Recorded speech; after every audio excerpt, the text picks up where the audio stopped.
Damn, look how cloudy this shit is. We got something on our camera lens. Yeah, we did. You want in or out, buddies? What do you want to do? You want to be inside or outside the shit shop? It says there's one person in here. Can I know who's here? Who's here? I'm tired as hell. Damn, I look like shit. Should we smoke our cigarette? Sorry, YouTube. Not sorry. I'm a filthy, vile wretch.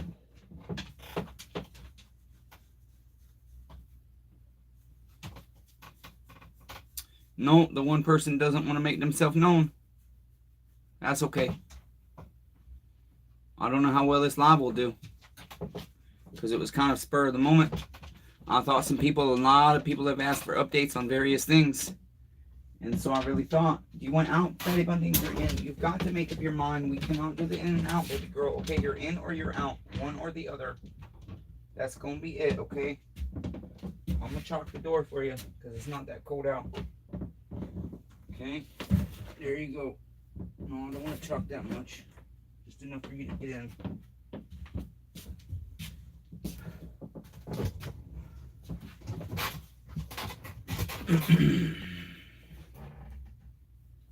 We're just going to wait for some people to show up.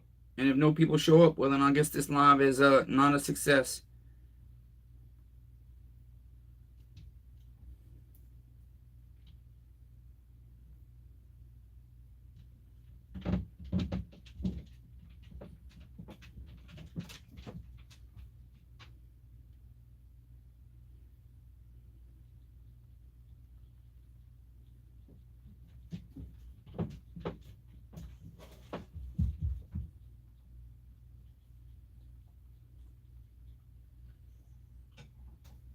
Who do we got in here, you guys? Look how tired I am, but I stayed awake to do this live for you guys. A lot of people are asking questions, and I'm struggling to keep up with all the comments. And so I thought this would be a better way for you guys to give your input on various various topics like my uncle. If you guys want to know what's going on with chainsaw projects. If you want an update on the, we lost one. If you want an update on the hospital video, if you want an update on the criminal charges in Texas, if you want an update on upcoming footage, if you want to ask questions, that's what we're here for tonight. That's what we're here for tonight. I'm going to give it about 15 minutes, but if we don't gain an audience, I'm going to shut this live down and we'll try again another day. So it's kind of like the GoFundMe, since this will be posted to the internet. I have over 100 comments of people telling me to start a GoFundMe, and I didn't want to because I felt like people say that, but people don't donate when I do that kind of stuff. And so I went ahead and started a GoFundMe, and only one of my very, very long-time supporters, Adam Hayes, has donated. And sorry, Adam, if you were trying to give in secret so your Father in heaven can reward you in openly. But I am the one that told you gave in secret. And so thanks for the thumbs up, whoever did that. You don't have to be silent here. These lives are for you to interact. These lives are for you to get to know me and me to get to know you. This is where you get to actively ask questions. And I do not turn on that hold of potentially inappropriate comments. This is fucking America. I have a right to say what the fuck I want, neighbor, and so do you. And on this channel, even if I don't like your comments, I don't erase them. A lot of creators erase. They go through as fast as they can and erase negative comments. Not me, neighbors. I will never silence you. It's not my right to silence you just because you got something bad to say about me or the channel or my content or my character or my dog or my uncle or anything. It's your right to say what the fuck you want. And the Chainsaw Redeemer and this channel will never, ever, ever, ever deny any of your comments. I go through when I have the held for reviews and I approve them all. And I've approved some comments that are really hateful to me. And are really assumptive of people that have watched 2 minutes of a 46-minute video of me being degraded and belittled by hospital staff and police. And I allow those comments because just because I don't like what you have to say doesn't mean I'm going to stop what you have to say. I'm going to let you say what you want to say because this is America. And the Constitution says you have a right to free speech. And the only time that right to free speech becomes revoked is when you're in fisticuffs, or it's an immediate, imminent, how do they word it? I don't have the Constitution here with me. It's basically fighting words. They call it fighting words. Them's fighting words. And it's not hate speech. It's you literally have to be basically in an act of physical aggression as you use the words, or the words you're using will cause an immediate act of physical aggression from the other party. And hate speech does not fall under that. So our freedom of speech is an incredibly, incredibly, incredibly powerful constitutional right that we have, and I think too many of us don't realize we have it. We have 4 people in here. You guys go ahead and comment, please. Please, these lives are hard for me to do when I see people in here and nobody comments. Let us know who's here. Let us know what you're here on the channel. This channel has chainsaws. This channel has various how-to. This channel has animal shit. This channel has First Amendment incidental audits. This channel has lots of cop-splaining. This channel has discrimination. We have lots of different stuff here, and so there's 6 of you here, and so I encourage you guys, make yourselves known. Lynn Livingston, I'm here. Hey, neighbor Lynn, thank you so much for being here. Can you tell me what brought you to the channel? What was the first video you saw, and why have you stuck around, and are you a subscriber or no? Lynn has been the first one to break his silence bubble. The other 5 of you, please, I encourage you, thumbs up real quick, and then go ahead and comment. Comment. Be interactive. That's why I'm here. I'm sacrificing my time right now. Those of you that are regular to the channel, if any of... Wow, we just lost 3. Damn.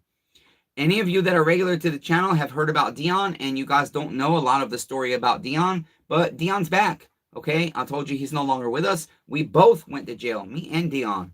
Okay, and I got out yesterday, and I showed up to court today to get the charges against him dropped because I was the victim. Okay, and we got his charges dropped. The DA is pissed off that I found a way. Subscriber, been watching since your uncle went to hospital. Okay, all right. Lynn, thank you very much. So, Lynn, I'll tell you a little bit about Uncle. I've spoken to him today. Sorry, I'm smoking again. I quit for a year, but when my uncle got sick, I started smoking again. My uncle, he's doing much better. Damn it, Bobby! What's up, neighbor? I'm so glad you were here. I was wondering if you were going to be here given your internet connection at home. Glad you're here, neighbor. Shit, damn it, Bobby is one of my greatest supporters and has been here since before the damn YouTube channel, basically. Damn it, Bobby is a fellow mechanic, but he is specialized in DoorDash, and that's what's up. He has delivered food to my house before. He's a local neighbor. He specializes more in the 4-stroke, and his knowledge on 4-strokes far exceeds mine, but he has learned a lot from me on 2-strokes, and I've learned a lot from him on 4-strokes, and he's done a lot for the channel. He's donated a lot of parts saws. And so some of you neighbors that have won the free giveaway chainsaws, you've partook in Damn It Bobby's donations. And we'll get back to my Uncle Lynn, don't worry.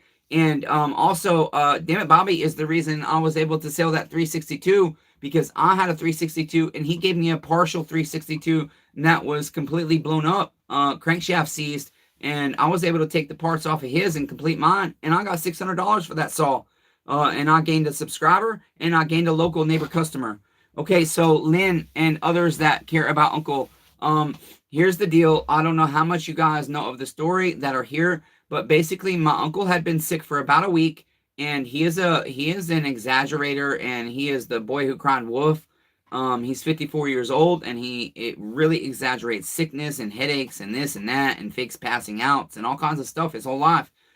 But I knew he was definitely sick this time. But because he doesn't have good insurance, and because he didn't want to lose his job, and because we are financially strapped and so many other things, and because he didn't want to be called a liar, he didn't make it known how sick he was. And let's see, today is the 14th. I was in jail from Sunday the 6th. So it would have been the very end of October.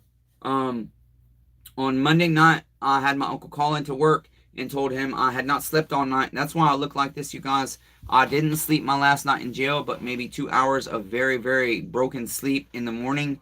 And then I didn't sleep last night, unfortunately, and I have just been go all day long. I just picked Dion up from jail.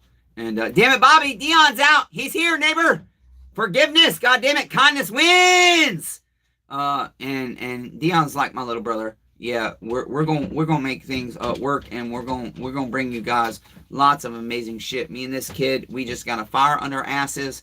And we're going to keep doing chainsaw stuff on this channel and how-to stuff on this channel. But we're going to do a lot more of showing you people's rights being violated and various things. And we're going to fight to make money to give to you guys. You may know me as Just As Real. You know YouTube changed things around. Yeah, it does, Lynn, everybody seems to have 2 or 3 tags depending on the device I'm signed into. And so... let's see. I'm sorry, you guys. I'm so very tired. Dion's back, damn it, Bobby. And yeah, damn it, Bobby's a great support to the channel. Thank you, damn it, Bobby, that you're here while you're door dashing, neighbor. Be fucking safe. And if people don't give you good tips, you tell them I'm coming for them. You tell them, God damn it, they better tip you good like I do. Damn it, Bobby said he delivered to my house before I ever knew quite completely who he was in our local community. And I think I tipped him $10 that night. I don't remember, damn it, Bobby. You'll have to tell me. But I try my DoorDashers. I'm always afraid to leave a low tip on the app, but I like to give them money that the government doesn't take away from them. And so I try to give most of my tip in cash. And when I have it, I like to tip my dashers, good money. Unless it's somebody that sends their kids to the door. I really don't like that shit. When I have a 7-year-old little girl show up at my door, and then I look and her 400-pound mom is in the van or truck. Yeah, it's difficult. Lynn, I'll see you, neighbor, and I'm going to answer real soon, okay? That being said, yes, Lynn, I'm okay right now. There's a lot going on, but we're going to get better. So now, back to my uncle, even if I didn't finish all my thoughts, you guys, brain injury, and when I'm this damn tired that I look like, almost like the days when I see myself this tired, I'm like, damn. Damn it, Bobby. My uncle's phone doesn't get great reception. But yeah, that's not actually a bad idea because I know Dion's going to want something other than jail food and there's hardly shit in the house. I had Taco Bell left over from last night. But let's see. So Lynn, and any others that are interested in an update on Unc Dooskies, my grumpy Unc. Again, as I was saying, Monday night, I made him call into work. He does not even remember his last 2 or 3 days of working. He was not eating nothing. He doesn't remember that. He does not remember shitting his bed on Monday night. But on Tuesday morning, Monday night, I addressed my uncle and I said, okay, uncle, you're really sick and you need to call into work. And then tomorrow morning, I'm going to take you right to the hospital because I have not slept all night and I don't feel safe to drive. Because like right now, you guys, I knew going to pick Dion up was the very last thing I could do driving tonight. Because I am that tired. If you see my face, I was starting to say, I look at myself on the screen right now and I'm like, damn, I look almost as bad as when I was on heroin. And fortunately, you guys, January 2nd, 3 years, neighbors, 3 years, no crack, no cocaine, no heroin, no methamphetamines. Clean and sober, neighbors. You can do it too. My uncle told him, if you get worse tonight, you need to wake me up so I can go on and take you to the hospital or call an ambulance. And the problem is, we don't want him going to the Lewisburg hospital. My uncle would probably be dead like my grandmother's dead because the hospital, the Maury Regional here in town is terrible. And as you guys saw, if you have not seen the video, please, I encourage anybody that's in the chat right now, grab that link from that video. It says, I know my rights. Karen nurses and tyrant cops get educated. Hashtag know your rights. That video is one. Ted Nuts! Oh! Welcome, neighbor. So glad you're here. That video is one that is getting a lot of attention. That has absolutely directly to do with my uncle. So let me go ahead. Lynn is patiently waiting for the update on the uncle. And so Tuesday morning, I woke up at 5:30 in the morning. And again, good to see you, Ted. Again, I'm not ready to tell the full story about what happened with me and Dion. We need to agree on what we want to share. because while I'm completely ready to just put it all out there, basically, where I fucked up, where he fucked up, he might not be, and I want to respect that because this kid has done a lot for my life, and I love the shit out of him, and I know he loves me too. Okay, not perfectly, but we're working on it. So Lynn and others, Uncle. Tuesday morning, I wake up at roughly 5:30 in the morning, and my uncle is on the couch. And please understand, my uncle has never even sat on this couch. He has a recliner. This couch has been in this house for like 5 or 6 years. This man has never touched it. Okay? And I thought it was Dion on my fucking couch, and Dion's supposed to be in jail.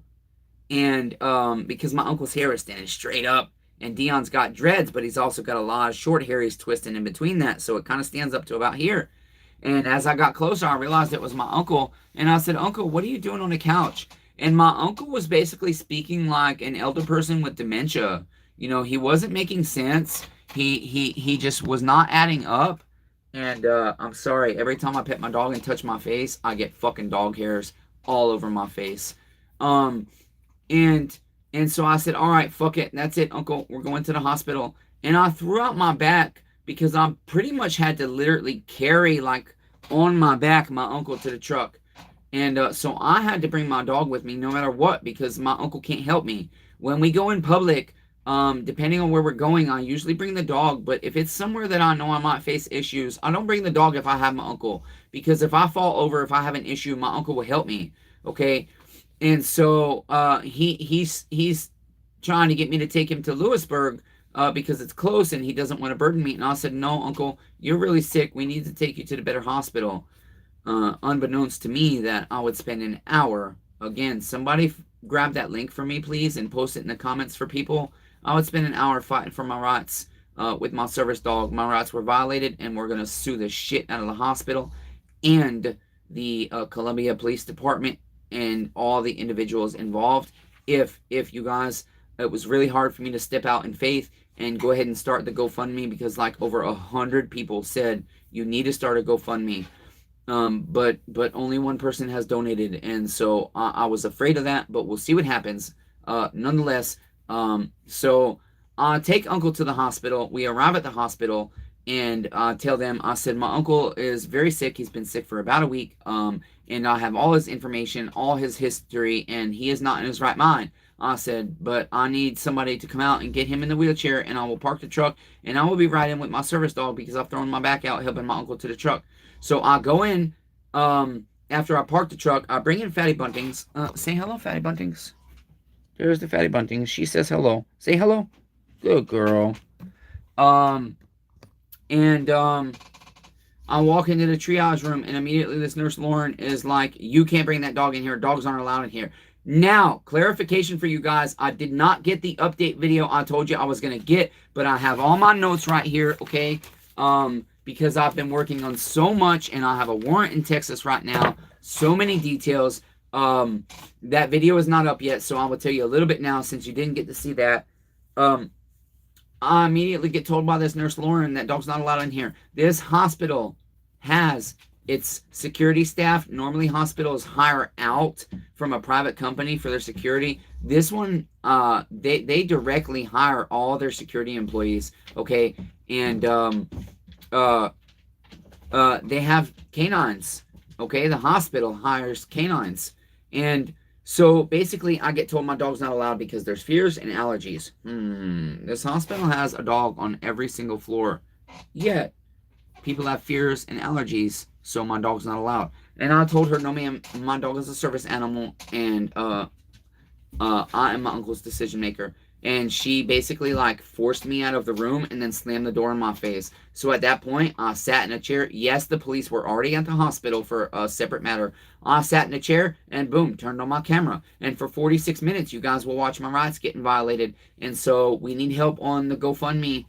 You guys, you don't have to donate. I'm not asking anybody to donate. I'm really just asking people to share. And then if people feel led to donate based on seeing that link and watching that video, then great. If not, well, then I guess we're not meant to sue, and we're not going to get rich, and we're not going to spread the wealth and grow the YouTube channel and help get innocent people out of jail. You guys, so much on my mind that all of the past 2 weeks has brought on that I want to do. I want to help you neighbors. I want to help your family members. And I want to fight for righteousness, true righteousness. Our justice system is so injustice, and I want to fight for those that are getting discriminated against, are getting abused, are getting racially profiled, everything by the police and our government and our public officials and everything else. And so basically, finally, after 46 minutes, you guys please watch that video, they finally let me back to see my uncle. And they are starting antibiotics and stuff, and they go to take it's called a blood gas test, and it's pretty much an instant test. They take some blood, they put it on the thing like you would check your blood sugar, and they put it in the machine. And as soon as that thing goes beep, the male nurse and the female nurse are there, and the male nurse says, "Holy shit, that can't be right." That is exactly word for word what he said. Holy shit, this is what he did. Holy shit, that can't be right. And within like 60 seconds, they had 3 more antibiotics run into my uncle in addition to the Tylenol and the fluids. And I stayed for a few hours. And then in the middle of the day, I told my uncle they gave him fentanyl. And I thought for sure he was going to pass out. But he didn't. But either way, I felt like, even though everything that happened, I felt like he's in the best hands that he can be. It's better than being at home. At least he's got medications, and they're doing tests and CT scans and ultrasounds to try and find out what the fuck is wrong with my uncle. And so I tell my uncle I'm going to go ahead and head home. Well, I get home, which is a 35-minute drive from the hospital, and 10 minutes later, ring. Hello. Yes, this is Maury Regional Medical Center in Columbia. Is this Mark's nephew, Matthew Grover? Yes, it is. Your uncle has been moved to critical care. He's gone septic.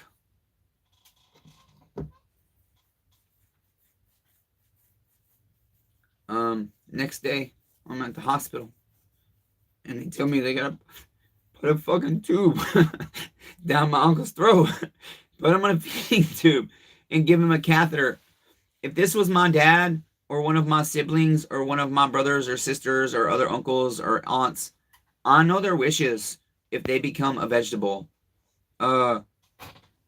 Split. Grandpa. No, my uncle. Welcome, Split. I don't recognize your name. Welcome to the channel. Hope you're subscribed, and hope you stick around for this live event and ask any kind of... You guys, you can ask any questions you want. Split, I am live to give updates on my uncle, to give updates on my arrest, to give updates on Dion, to give updates on the upcoming footage, to give updates on the attempts of lawsuit against the police, and the grandma is in the hospital. No, uncle, Split, uncle. Stop distracting me, damn it. It's for you guys. You said you would be there. What the hell is this guy talking about? I don't know. Anyways, you guys, let's get back on track. Yeah, I think I know who this is. Do I know how to rap? Don't know how to rap. Steady trying to find a motive. Why do what I do? Freedom ain't getting no closer. Anyways, sorry, Split. I don't know who the hell you are, but welcome, and continue to comment all you want. But I got to stay on point here because, Lynn, if you're still here, yes, there you are, Lynn. Excellent. He asked about Uncle, and so that's the update we're giving. Well, welp cake. Thank you, neighbors. I can't stand hearing myself sing sometimes, but I do write poetry, and in my opinion, rap is poetry. Back on point. So, Uncle's getting a tube down his throat, and I asked my uncle, I said, okay, Uncle, they're about to put you under, and I need to know, what you want me to do if you become a vegetable on life support. I don't like the word Christian. I believe in a higher power. I believe in one God, and my logical conclusion always comes back to, even right now, Jesus Christ, Yeshua HaMashiach, is our fucking king. There is so much detail behind that, but we can talk about that more, Austin G. Thank you for your question. Well, Kate, you have a good voice. E-hat, I don't know what that is. So, my uncle grabs me, you guys. He's laying in the hospital bed and he grabs me and he pulls me and he says, well, Kate, you have to pay attention. And if you're new, I encourage you to try and check out some of the most recent videos and you will hear things about my uncle and what's going on. But he's sick and I'm giving the update right now. So catch what you can. I'm sorry you missed the beginning. Maybe we'll get back to it. Austin G, don't leave, neighbor. Shit. See ya. What do you mean? Stay. So he tells me, he grabs me and he says, I want to live. He says, I trust you to hear from God. And by God, he means Jesus Christ. Okay, Austin G, goodbye. Love you, neighbor. Thanks for stopping in. Really appreciate having you here. And I told him, I said, but uncle, what if you're a vegetable? And he says, I trust you to hear from God and do what you want to do. But I want to live. Okay, so I didn't know what that meant. And my uncle is already delusional. And so they put him under, and then you guys can see I have a 2-minute and 2.5-minute video where I'll tell you my uncle is being put in a ventilator, and I'm just fucking bawling my eyes out like a little bitch. Then, so he's on the ventilator for several days, and then they have to get my consent for putting in a line for dialysis because his kidneys are like completely failed. And I give consent for that. They go ahead. Oh, thank you, Austin G. I really appreciate that. Stay for me and stay for everybody. But thank you, neighbor. Thank you so much. I posted that video, and then basically I didn't go to the hospital for like 2 days because I'm trying to figure out how the fucking me and my uncle are gonna pay our bills. He's not working now. I'm missing a lot of work. And we're gonna have an $8,500 copay to pay this hospital on top of everything else. Nonetheless, Sunday the 6th, which is 5 days after he went into hospital and 5 days after he went into critical care on semi-life support, you guys. It's not life support. He was not brain dead. It's a ventilator, feeding tube, catheter.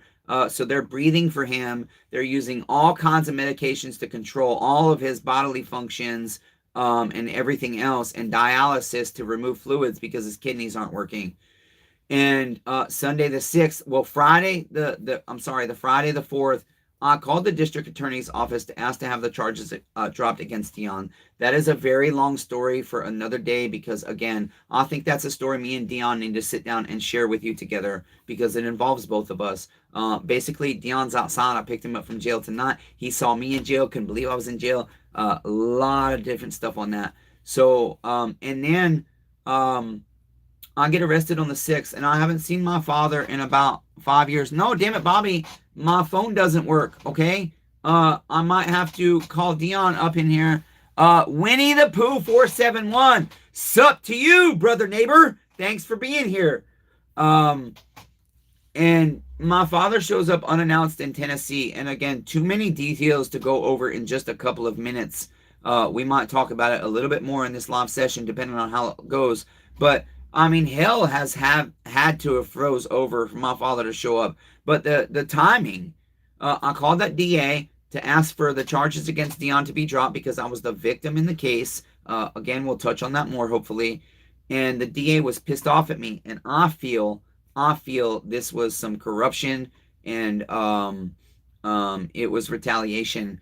And again, I'm going to bring you more on the false felony stop that was done on me 3 years ago in Texas that was supposed to have been dropped with prejudice. I currently have a warrant for my arrest, but they are not willing to extradite, even though allegedly they called here to ask the sheriffs here to pick me up because they wanted to take me to Texas. Yeah, crazy, you guys, so stay tuned. So my father was here, fortunately, to make the decisions in my uncle's medical care while I was incarcerated illegally, falsely, and under complete corruption and deception.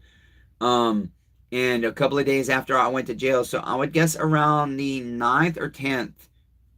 Yeah, the 10th. Okay, on the 10th, which I believe was Thursday. Fortunately, my uncle was able to come off the ventilator. They removed. Yes, I know, Lynn, but all charges are gone for him, and for my case, it doesn't matter right now. For my case, it is what it is. I have a warrant in Texas, but I'm non-extraditable. Yo, boy Dot, hi, welcome to the live event of the fucking most awesome, most unique, most variety-filled channel you will find on YouTube. So, back to Uncle again. My father informs me that he is off of the ventilator, but still on dialysis and still very deep into the woods and not awake yet. But I didn't get to talk to my uncle while I was in jail, which really hurt me. Avery Harris, Jesus loves everybody according to the Bible. He hates the sin, not the sinner. Okay? Excellent comment, neighbor. Thank you for that. Stay tuned. I hope you hang out for a while. Okay, sorry guys. The comments distract me. Brain injury, tired as hell. Talking about uncle. Came off ventilator and still deep into the woods. But then the very day I got out of jail, yesterday, Monday, the 13th, I call my uncle up at the hospital and finally get to hear his voice. And if you're new to the channel, that's a whole big thing to unpack that has been unpacked for others that are not new with me and my uncle in our relationship, bits by bits in various videos, chainsaw videos, editing videos, auditing videos, and whatnots. And he told me they have been able to remove his dialysis line because his kidneys are on the rebound. And I'm like, wow, that's amazing. Now the challenge we face is my uncle is very weak and needs rehab. And I was supposed to go sign papers for him to go into a rehab facility today here in Lewisburg. But unfortunately, neighbors, they told us they want their $9,000 upfront. And so we are not able to provide that. And so what that means is, damn, we just lost 6 people in less than 30 seconds. I guess you guys, I am boring. And so Lynn and others that are wanting the update on Uncle, he is stuck at hospital still, but he is awake, still sedated and drugged up, but back to his annoying self, his shithead self, his stuck on addiction to food and wanting the food he wants and only what he wants self. But he's alive and he should make a full recovery, and that's what's beautiful. I love my uncle very much and I miss his hugs. I don't give a shit what you say, but it's okay for grown men to hug, and I think it's healthy for a human being to have a hug every day. Do you neighbors mind if I smoke another cigarette? Because I really am fucking tired and thinking about a lot of things, but you know what? I think I did myself dirty and I didn't grab a lighter. So we have 2 options. We can pretend have been sick. Jermaine Vaughn, neighbor, shit, I never did get your saw, but okay, it's cool, it'll get here eventually. I wouldn't have been able to work on this shit anyways. Jermaine Vaughn has been here for a very long time, and he asked me would I redeem a couple of his old saws, and I agreed to do one, but not his McCulloch 605, only his Homeland. Option 2, we use a torch. So, in closing, whoa, shit. In closing with Uncle, right now, the rehab's denied him because we don't have $9,000. And I am not physically capable to hold my 230-pound uncle up. But if I have to, I will. If he has to come home, he has to come home, you guys, and we'll have to do what we have to do. Fortunately, with my father being here in Tennessee, as I said, my fatty buntings was semi-taken care of while I was incarcerated. Yes, I'm talking about you, fatty buntings. Do you want to say hi one more time? Do you want to say hello to fatty buntings, neighbors? Say hello. Okay. See you guys? What other YouTube channel just does this shit and rolls with you? Just raw, real, and honest. Even when I'm not live, guys, you know this is how I am. Because I don't want to hide who I am from you guys. This is who I am. And if you want to hang out, you want to hang out. And if you want to spread love in this fucking world, and you want to be loved by a crazy wretch like me, senile, fucking insane, I used to be schizophrenic, now we're okay, insomnia-ridden, disease-ridden, fucking decrepit, falling apart body human being, well, I fucking love you, neighbors, even though I suck at it.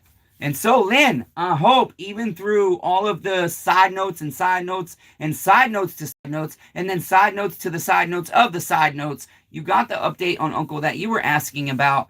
And you guys, right now, it's just we have to find him a rehab and we have to find some money. I've got some saws that are available for sale. And tomorrow, oh shit. Am I back, Lynn? Am I back? I don't know how long you lost it. Thanks, Waylon. She is amazing. And I really wanted to, I probably have it on the home security cameras, but I really wanted to record. I wanted to go live when I came home so you guys could see truly how much this fucking dog loves me. And how crazy she goes. She's almost on Christmas, right around Christmas, she'll be 6 years old.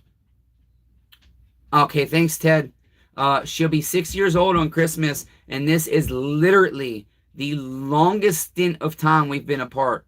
8 days. We've been apart for 2 days before at most. I worked a NASCAR event out west and served beer at NASCAR.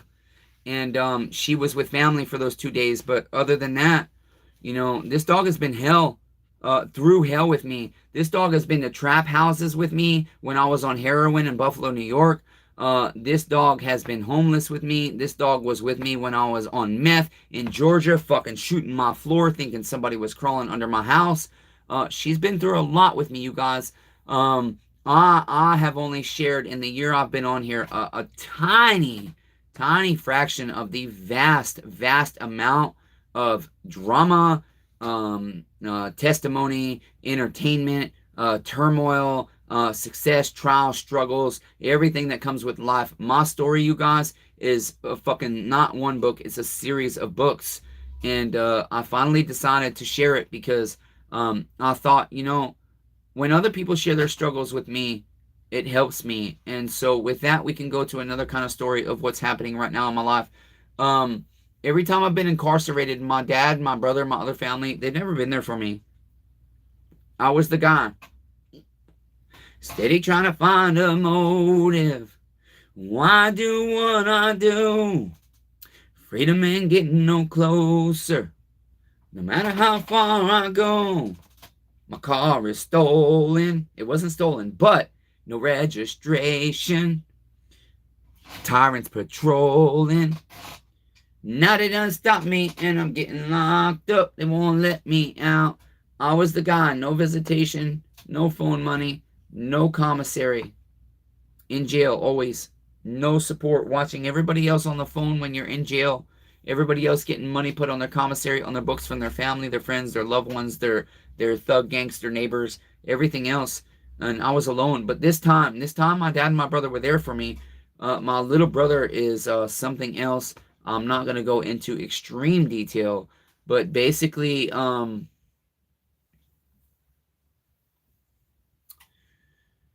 shit, neighbors. I don't know that I'm ready to talk about that. Sometimes on these lives, it's hard. Because I'm an open person. But my brother's being a real asshole right now and has said some real hateful shit to me. I don't remember why I did bring that up, to be honest with you guys. Lynn, are you there, neighbor? Because you said lost your signal and Ted tells me you're there. Can you guys let me know that you can still hear me? Jermaine, I'm sorry that you've been sick. Is it anything serious, neighbor? And then Ted Neitzel, yes, here. Excellent, Lynn. Lynn, was I able to... Yes, Deborah, and I have 22 siblings. Lynn, was I able to properly update you with your question about Uncle, or is there anything else you'd like to ask? You guys, this is your opportunity. You can ask anything you want here. Chainsaws, Chainsaw Redeemer, me, Fatty Buntings, Unc Dooskies, the criminal cases, previous content, upcoming content. Excellent, Lynn. Glad you're here and glad that I was able to answer your question. Yes, you're welcome, Lynn. Thank you for being here. And Deborah, yes, I have 22 siblings. I am right in the middle, but with my adoptive father, I am his oldest son. So I do forget. It might come back to me. I forget where I was going to go with my brother, you guys, and what's going on there. I apologize. I more want you guys to ask questions. I really would. I would like you guys to engage. I would like you guys to ask what you want to know. If you've watched the hospital video and have questions about updates on that, you can ask. Again, if you want to ask about the Fatty Buntings, if you cut with your chainsaws. Deborah, I do. every chainsaw I rebuild actually gets broken in, and so it requires a lot of cutting. And so I have lots of videos on here of me cutting with chainsaws, and there's lots of time with me cutting with chainsaws that's not on here. That's a topic we can touch on. Do I look disabled to you, neighbors? Everybody that's here, comment yes or no. Do I look disabled to you? Pretend you've never seen my channel before and you just stumbled across this live for the first time. Do I look disabled? We'll wait. Yes, Lynn, they did. And at the end of that video, I said that. And I will update on that very soon. I'm just really hoping. I was really hoping. Lynn, no, I don't. Deborah, Ted, damn it, Bobby, if you're here, no, be willing. Thank you. I respect you guys' honesty. You know what, neighbors? We're going to do this in the future too, but I'm going to show you guys some shit. This is how much I fucking love you, neighbors. And this is how much I'm willing to be vulnerable, because ever since I was a kid, maybe emotionally, I mean, like decorative. Yeah, no, Deborah, I respect that. There are emotional disabilities, but my disability is 90% based on physical. I did suffer a moderate traumatic brain injury, and they say only when you walk. LOL. Yeah, sometimes I do limp, Ted. And they did say that I suffer from situational anxiety and situational depression. Okay, so the first thing some of you have already seen is my shoulder and how deformed it is. Okay, basically I only learned 2 years ago, and it's been 12 years since my accident. This is the scar from where the trauma surgeon cut me, and I only learned 2 years ago. Even though this arm almost completely detached, the doctor caused this. He caused my nerve damage, and it's too late to sue him because of the 3-year statute of limitations. I'm delivering on your road right now, LOL. Well, damn it, Bobby, put in an order for me and I'll pay you the fucking money when you get here, damn it. Okay? We want some spicy food. I don't know. Shit. Everybody has anxiety. That's right, Tony H. You're 100% right. And that's why I say in my videos, be kind to one another. Everyone's facing a battle. Guess what? The few of you that are here right now, you're about to see some shit that not a lot of people get to see. I'm going to show you the scar on my back. When I'm tired, it's kind of divine that I didn't sleep. I'm willing to be more vulnerable. Deborah, yes, I have severe nerve damage in this arm, but I have neuropathy in my whole body. Okay, so August 28th, 2014, you guys can Google bicyclist run over in Waterville, Maine, Matthew Grover, and find the news stories on when I got run over. But basically, I died. There's damn it, Bobby! That's live, neighbors! That's fucking wrong! Real shit for you right there! Damn it, Bobby is on our live and just drove by honking the fucking horn. I hope you guys heard that shit. I was run over August 28th, 2014. I was high as fuck on pills riding my bicycle because my vehicle wasn't registered. And a lot of times, if it was under 2 miles, I like to get exercise. I used to be a lot more physical before I got run over.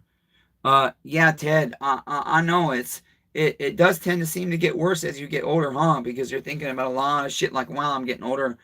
Did I leave an inheritance for my kids? Are my kids going to be okay? You know, did I make an impression on the world? That's my biggest thing. A lot of people want to be remembered and known.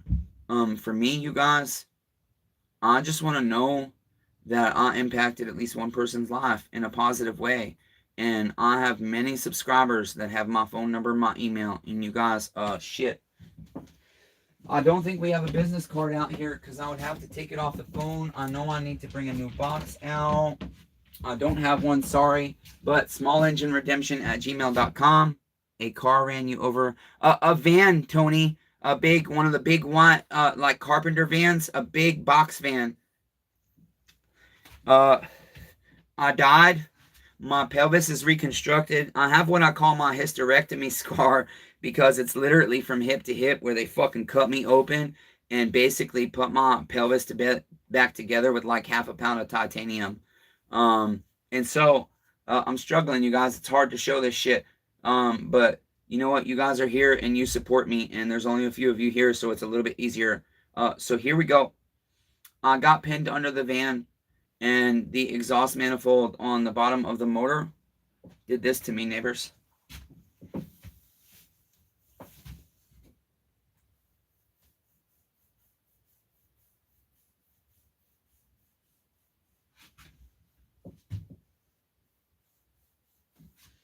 That's what it did to me. And I have the skin graft was taken from my thighs to fix that. I was mad for a lot of years because I wanted to die. And I get mad a lot because I'm like, why? Why did I have to live? Because I suffer so much fucking pain now that I don't sleep a lot. I spend a lot of days in bed. And so that's what we're going to touch on. Disability. I don't look disabled most days to most people. Yeah, Deborah, I suffer from horrible, horrible, horrible chronic pain. Just because I can work on chainsaws sometimes and cut a tree down and do 16 and 20 and 30 hour marathons of working on saws, washing saws, tearing down saws. People don't see the off-screen shit, okay? You don't see the tool I have to use sometimes to wipe my ass. I'm right-handed, neighbors. I've been wiping my ass left-handed for over a decade. And sometimes all that pain from the scar causes me to use a tool. It holds my toilet paper, and I literally have to wipe my ass between my legs. And that's hard to share, but you know what, neighbors? This is what we do. This is how we make the fucking world a better place. We share shit like this that is really embarrassing and really hard to share, because when we do this, it opens up other people to be willing to share. Well, shit, this is my battle. Be willing, thank you. People don't understand the pain. I dealt with that. Yes, Deborah, a lot of my pain is invisible because I try not to show it. At the same time, I try to share it. I spend a lot of days in pain, and a lot of times when I'm out here, I literally just have to pause the camera after about 15 minutes of work and go lay down. A lot of times, I considered myself very lucky to have run across your 028 video and saying, how in the hell do you know that's a fast saw you're cutting twigs? Bit damn it, I do consider myself lucky. Love you, man. Ted Naito, I love you too. Guess what, Ted Naito? Here's that 028, goddammit. The guy only ever cut with it once. And I believe he flooded it out. I have to diagnose it though. But at the same time, I didn't have my vacuum pressure test when I did this fucking saw. And it might have crankshaft seals needing replaced, but he's 100% warranted. This is John B. and Kids saw. You guys can find the MS-170 I rebuilt for him on the channel. But this is one of the very, very, very first saws from this channel. Okay, one of the very, very first. It is the very first steel 028 on this channel, and it is a super. So it is the very, very first 028 from the channel. I admire your courage talking about. Yes, Tony, thank you very much, neighbor. I'll do it for you guys. I'll do it because I really do. I was naive as a kid, I was told. And I'm naive now, I'm told. But no, I see when I respond to people's hateful comments with love. Honk again, damn it, Bobby. Honk again. Listen, neighbors, this is how raw and real this shit is. I don't see his headlights yet, but he'll be coming by. I believe kindness can win, and I believe when we're able to overcome stubbornness. Excellent, Deborah. Yeah, I hear him. Here he comes, neighbors. Let's see if we see him go by. Let's see. What can you guys see? There's the trailer. There's the door. You'll see his headlights in a minute. I hear him. Sorry, can't talk to you people right now. There he goes, revving it up. He's got a badass truck. I like his truck, and I love the fucking color. It's like forest green. Here he comes. Honk, damn it, Bobby. Honk, honk, honk. Let's go. Here he comes. Honk. Honk. Neighbor! Ah, neighbor! He didn't honk, but did you guys hear him scream neighbor? That's what's up. That's how you know that fucking shit's live. Damn it, Bobby is a mechanic, but he also door dashes sometimes to make ends meet. He's got a family to take care of. Where were we, you guys? Let's see. Pain. pain being invisible, disability, yes, and kindness being naive. I see kindness. Excellent, Ted. I see kindness conquering when I'm able to be kind in the comments. I see people slowly, their hard hearts start to break down. Not always, but a lot of subscribers that I have were people that initially were hating on me. And when I'm able to force myself not to react negatively, I get a lot better response, and people tend to take the time to actually say, okay, I understand now. I was judgmental. And with that, one of my fears with starting this YouTube was I have a temper, and I have zero patience for shitheads. Well, I probably have like 2% patience for shitheads now because I'm doing better. But one of my fears was I was gonna get kicked off of YouTube because I'll go on there and fuck you, you fucking piece of shit. I'll fucking kill you and your whole family. You have no fucking right. You don't fucking know me. You this, that, blah blah blah blah blah blah. But I really have hardly ever done that, and it's good to be able to push delete after you type your fucking frustrations out. A lot of times, guys, go ahead and type your comments out when you want to fucking be a troll or a hater on YouTube or Facebook or Instas or the, what's it called, Snapchat and the Insta page, Instagram, sorry. I can't do YouTube because I have a mouth. Right, Deborah, that's me. But, you know, it's, yeah, I got some content that doesn't get a lot of views, but it's kind of, I'm like, that's good because, you know, I said a lot of bad shit in that video. But, back to it. Naive kindness can win. Accident. Where were we, neighbors? But give me a moment. Damn it, did I lose it again?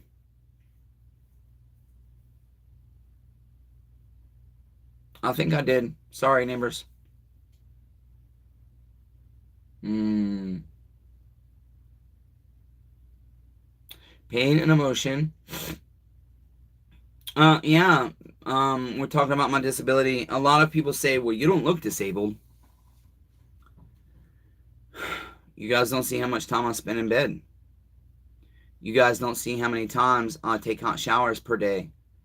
You guys don't see, you see a pause and a start of a camera. Sometimes I say, I'm gonna pause you to grab something, and I'll go inside and lay down for 15 minutes, 30 minutes. Glad to meet you. I have one too. Excellent. My neighbors are communicating with each other. That's what this is about. The fucking Chainsaw Redeemer community grows. We gonna love one another, and we gonna fucking fix at least this tiny little corner of the world called the US of A, where our Constitution says when our government becomes as corrupt as it is today, it is our right. This is word for word. It is the people's right to alter or abolish it. Okay? We just got to do it right. And so, my pain isn't always easy to see. And I had a comment on that hospital video, and she did it in a polite way. I had a neighbor say, you know, I watched 8.5 minutes of you working on a chainsaw, and at first I believed you, but now I'm having a hard time believing you're disabled. A lot of people have a hard time believing I'm disabled. Okay, because I don't walk around without a shirt. I have tons more scars, you guys. Again, I have a hysterectomy scar. I have the surgery here. I have moderate traumatic brain injury. And that scar. That can be hard some days because it's like you just don't understand. And people with chronic pain oftentimes they think that like my little brother really gets on my nerves because he has some of the degenerative conditions I have. And a lot of times when you talk to other people with chronic pain, it's about this, well, I'm worse off than you. Well, here's the thing. All 7 of us right now could stub our toe in the same exact way on the same exact fucking table of the coffee, or same exact leg of the coffee table. And each one of us has different pain receptors in our brain that receive that in a different level. And 1,000 people can experience the same exact thing in life, but they're going to perceive it and receive it 1,000 different ways. And so when we say, I know exactly what you're going through, the reality is We say, well, you know what I mean by that. But the reality is, no, we don't know. I don't know, Ted Notso, what pain you're going through. I don't know how your body receives it. I just know that you have times like me where you're stuck in bed, bro. Where you have to, when you have the ability to cut fucking firewood, you might have to go for 2 days. But then you might be down for 3 days. And so people will see you cutting wood for 2 days, but they don't see you down for 3 days. And so they say, well, Ted Notso's not disabled. Neighbors, you don't see him laying in bed fucking crying, whatever else. Sorry, Ted, I'm not saying you cry, but people do. And I cry a lot. I don't hide it. Or just reeling in agonizing pain in bed. And the most invisible pain is here. We all suffer mental illness, in my opinion. Like, was it you, Deborah, that said we all have anxiety? We all suffer that. We all suffer situational anxiety. We all suffer depression. We could all probably be diagnosed as bipolar.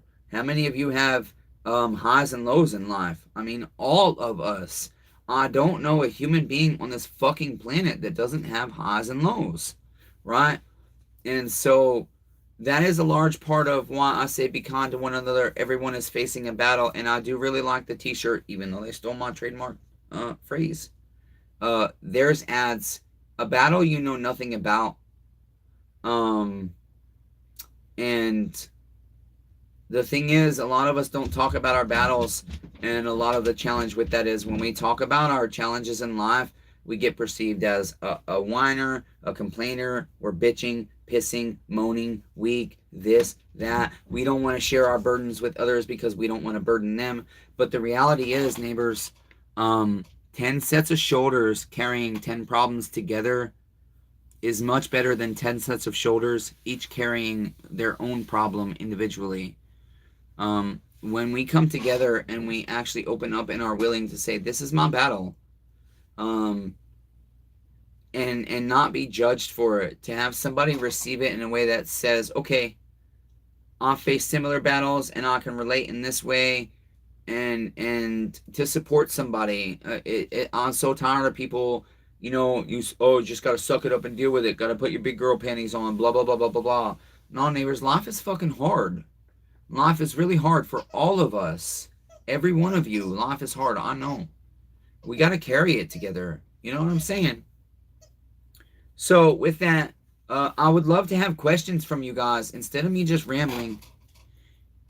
Absolutely, you're right. I hate just asking my husband for anything or telling him of my pains. You see, Deborah, I don't know what you believe, but your husband is the person you're supposed to share with the most, because the Bible says you're one flesh.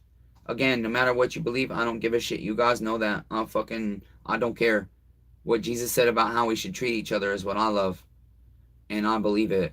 If we all tried harder to treat each other kindly, the world will get better. It will. It will. I promise you that. I believe that wholeheartedly. I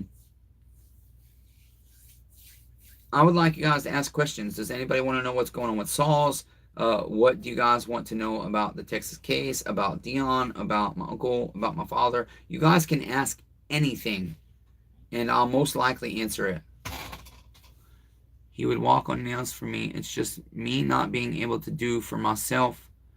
Deborah, I think a lot of times the challenge is we suffer alone because we don't want to burden others, especially those who we love.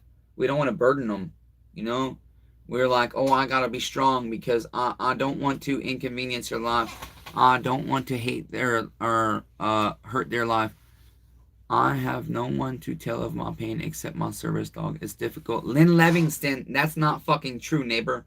346-263-1077. Here I am, neighbor. Yeah, my shoulders are weak and broken, and they're carrying a lot of burdens, but they can handle a little more, neighbor. Okay? So you don't have just your service dog, Lynn. You got me and Fatty Buntings now. And Unkdooskies too, when he gets home. Do you guys mind if I have another one? I wonder how YouTube feels about this shit. I know a lot of YouTube creators, when they first started, YouTube told them they need to stop doing this shit. Here's my lighter, neighbors. I'm going to quit again. Just not right now. Are you close with any of your brothers or sisters? You are so open, a good neighbor. I'll try to be a good neighbor. Deborah, I have 22 siblings. I have met most of them. And the sad reality is, no, I am not close to any of them. I used to be very close to my little brother Brett, but he suffers from paranoia, and a lot of our siblings have done him dirty. And I have a 16-year-old son. Holy shit, my son turned 16 this year. I have a 16-year-old son that I haven't seen in 11 years. And about twice a year, Child Protective Services gets involved and calls me, and they wanted to know.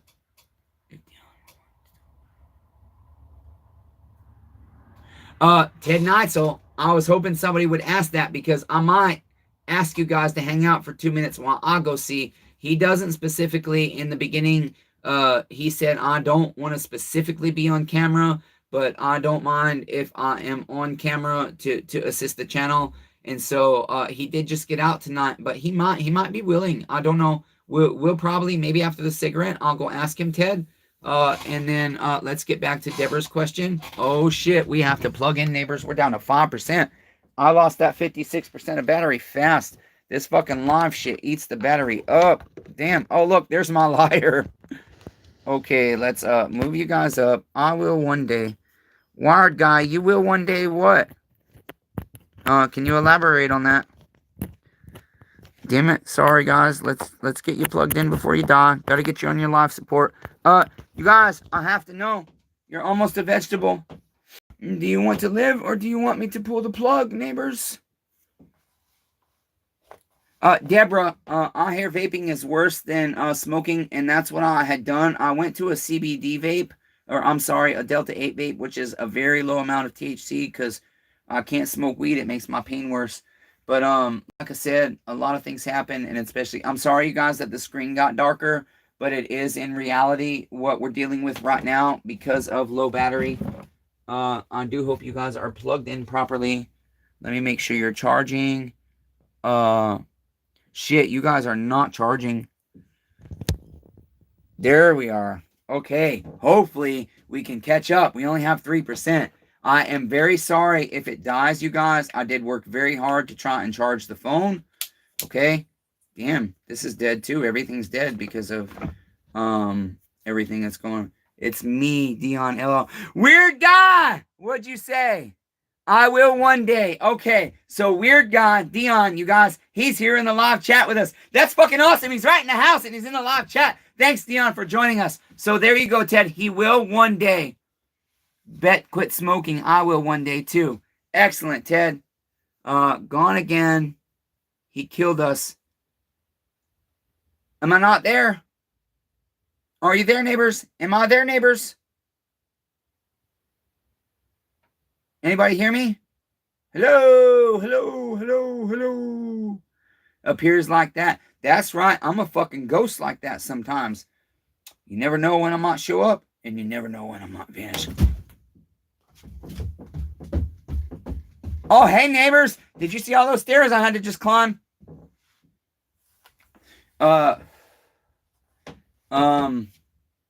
Okay. Yes, I see you. Damn it, Bobby. You'll have to use his camera. So much for live support, LOL. You're there. Lynn, they said I'm here. You guys are plugged in. The battery's charging. We're staying at 3%. 8:08 p.m. Central Standard Time. 8:08 p.m. Central Standard Time. I'm sorry, this is as far as the cord reaches this way. We might not be getting as much signal on this side of the bench. I know lives are like this sometimes, you guys. For all YouTubers, they tend to cut in and out on the live streams. So I'm sorry, that's out of my control. I'm using the cell data because it works a lot faster and better than the Wi-Fi. Usenet satellite internet sucks. Okay, so Deborah asked about my siblings. My little brother Brett, Child Protective Services requested information of family because at that point, dang it, I see you guys' text. I don't know if you guys are still seeing me or not. Can we get more clarity? Ted just said you're there a minute ago. Are you there, neighbors? Am I there, neighbors? Do, do, do, do. I see you. Ted sees me. Do you see me, Deborah? You're back. Lynn sees me. Deborah, do you see me? Damn it, Bobby said he seen me just a second ago.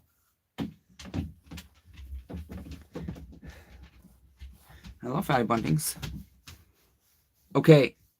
But Child Protective Services wanted to ensure that I had a family support system because the times that they do get involved, it seems corrupt. I see it in Wisconsin. My stepmom's from Wisconsin, West Bend, Wisconsin. B. Whalen, my stepmother has never been willing to tell me, I don't know why, but she used to get beef jerky from somewhere in Wisconsin in plastic bags and with cheese curds. You could order cheese curds as well.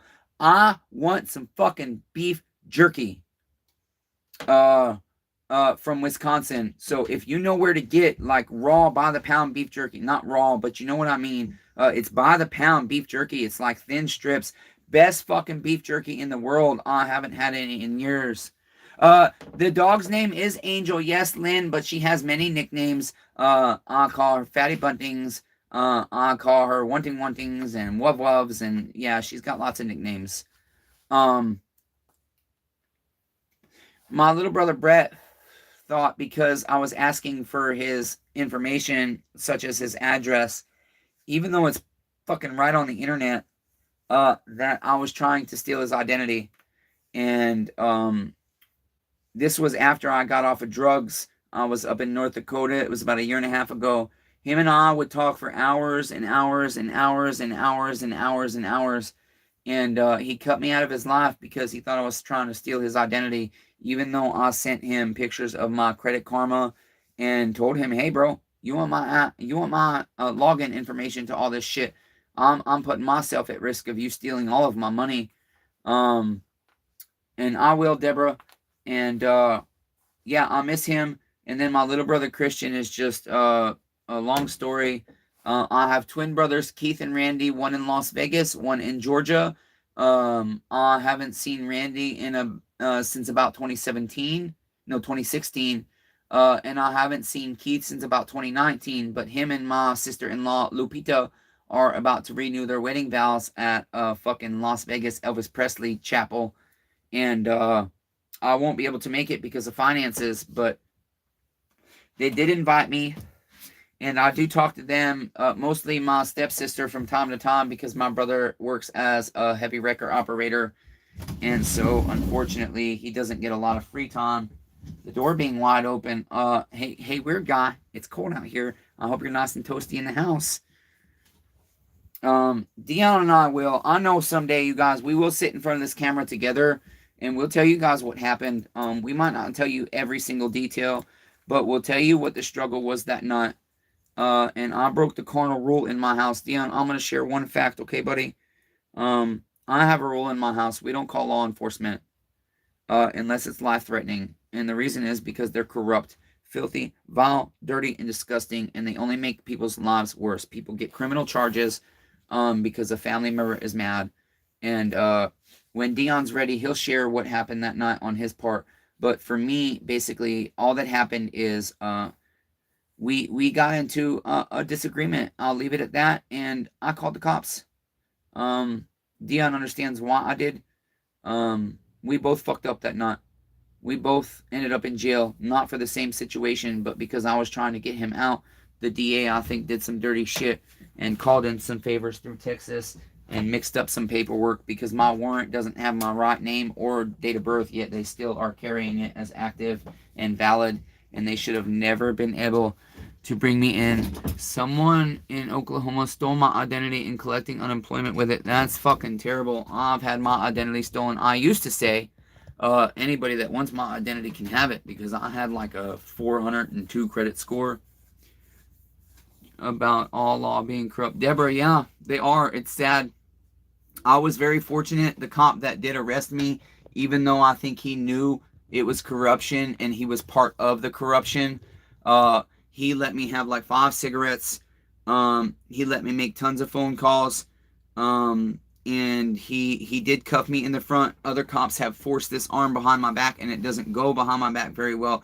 Sometimes you will see me. I'll go ahead and grab this arm because I was in ROTC and due to go in the Army, and so I like to stand at ease a lot of times, and that's just my hands behind my back and legs shoulder width apart. But this shoulder being cuffed behind my back is excruciating. So yeah, basically, initially my uncle didn't want Dion back here, but I fought for it, and Dion's back, and he got his charges dropped. He saw me in the fucking holding cell in jail, and you should have seen the life drain from his face, because different kinds. We'll chat on it another time. Be willing, that would be awesome. Email me or something, bud, or text my cell phone if you want, and let me know about that, because I'm happy to, if you can give me a resource of somewhere to order some from, I'm happy to order from. If you have any friends or family that have beef jerky, to order from them specifically.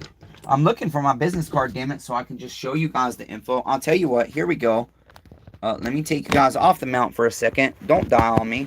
I'll keep you guys plugged in. You said, I want to live, just like Uncle. And so, we'll try and keep you guys alive on live support. Glad you're not a vegetable and talking. Here we go. There y'all go, neighbors. Okay. Here's me, my business. Here's me. Here's my phone number. Here's my email. Here's where we are right now. Here's my address. Please don't come shoot up my house. Here's some of the shit I do. Okay? You guys can use that anytime you want. Okay? 346-263-1077. SmallEngineRedemption@gmail.com. And again, you are here. Here's the map. The map to kindness. The map to life. The map to the guy who has always been nobody, but is out to change the fucking world for the better. Whatever it takes. He's out to love you, neighbors. Be willing. That's why I said it. 346-263-1077. That's my phone number.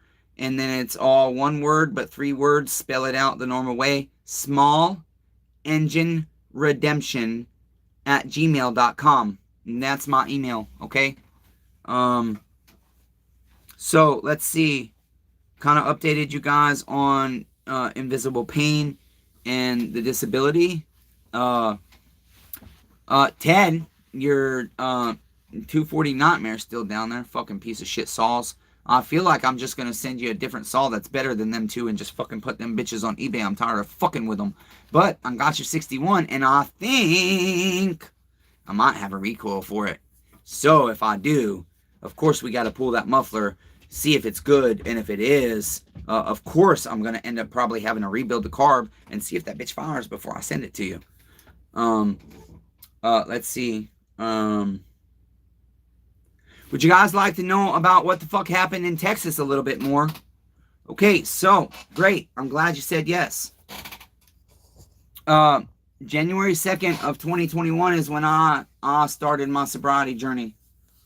My real sobriety journey. And I was in San Juan, Texas, and in May 26th of 2021, I went over to Mexico and had some teeth worked on, and I was on my way back. I was going to my mentor's house to show him the temporary they had put in. My husband wants to open a small engine repair when he retires in a few years. Also, if I have any need for your stuff, I will call you so fast. Excellent, Deborah. Thank you very much. I really appreciate that. And basically, I used my turn signal a millisecond. I mean a millisecond. I started, my tires didn't even hit the white line as I began my lane change, and then I flipped my turn signal on. Woo woo! Po-po. I keep my turn signal on. I'm in a 5-lane highway, 80 mile an hour during rush hour lunch. Okay? And so I continue to merge as I'm able. It took me less than 1.2 miles. It was like 1.16 miles. I pulled over and I was ordered out of the vehicle at gunpoint. And I assure you, neighbors, I don't know how long it will take, but you will see that dash cam footage coming up of where I was where I had an illegal felony stop performed on me, and Texas is known for this.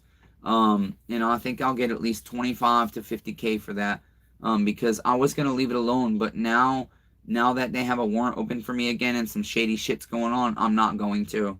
And I was arrested.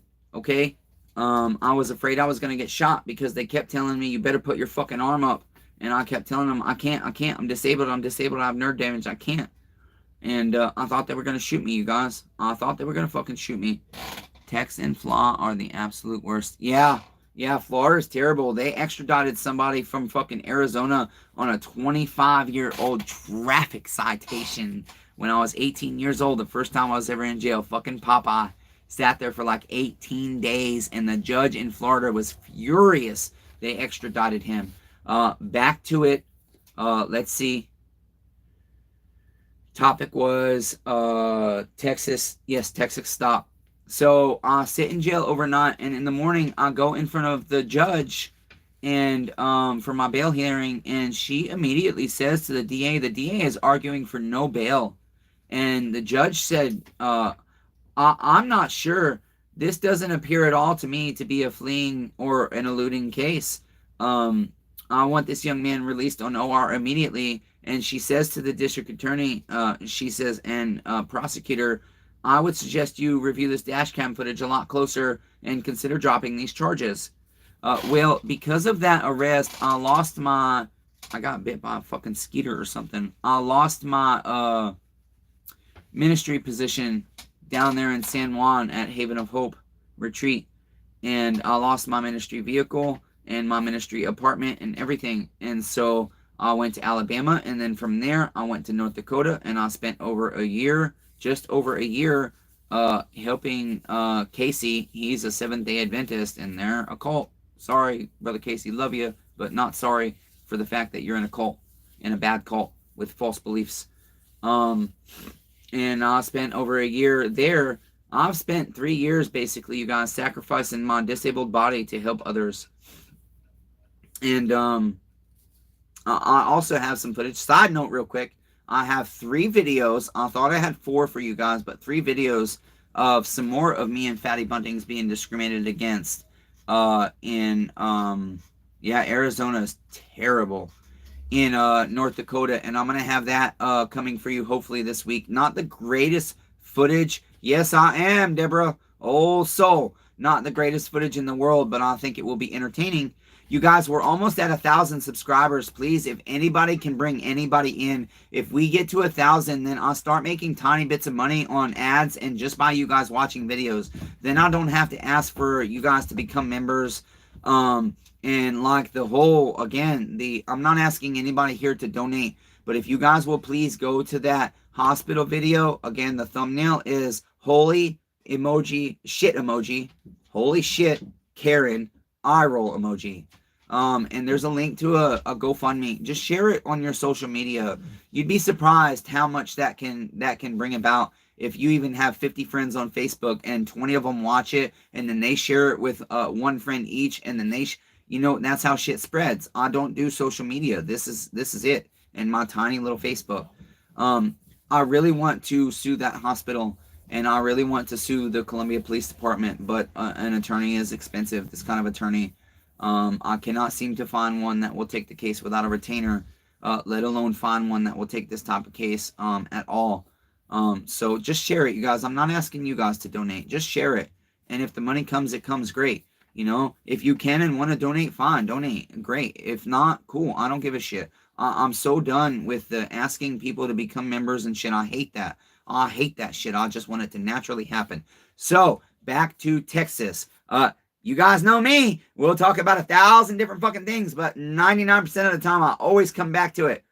I got released on OR, even though the record shows that I paid a $750 bail. Neighbors, a bail bondsman is going to come get me for skipping bail far faster than the fucking state of Texas is for a trumped up charge. So I then wrote the courts many motions, and in October or so, up in North Dakota, I had a Zoom meeting with Joe Ariola, the prosecutor, and Aaron Gonzalez, the judge at the time. Those are both no longer on my case, ironically enough. I go in front of the judge on the Zoom meeting, and she says, Mr. Grover, I understand that you and the DA are going to discuss potentially dismissing these charges. And I said, yes, ma'am, that is my understanding. She says, okay, we're going to put you in a room. So me and the DA are now in a room alone. We are watching the dash cam footage together. And as I watch this, I'm like, holy shit, this really happened to me. This is real life. They really did this to me. I really went through this. And we discussed the blatant reality that it was a false and unwarranted felony stop. And they had no right to order me out of my vehicle at gunpoint.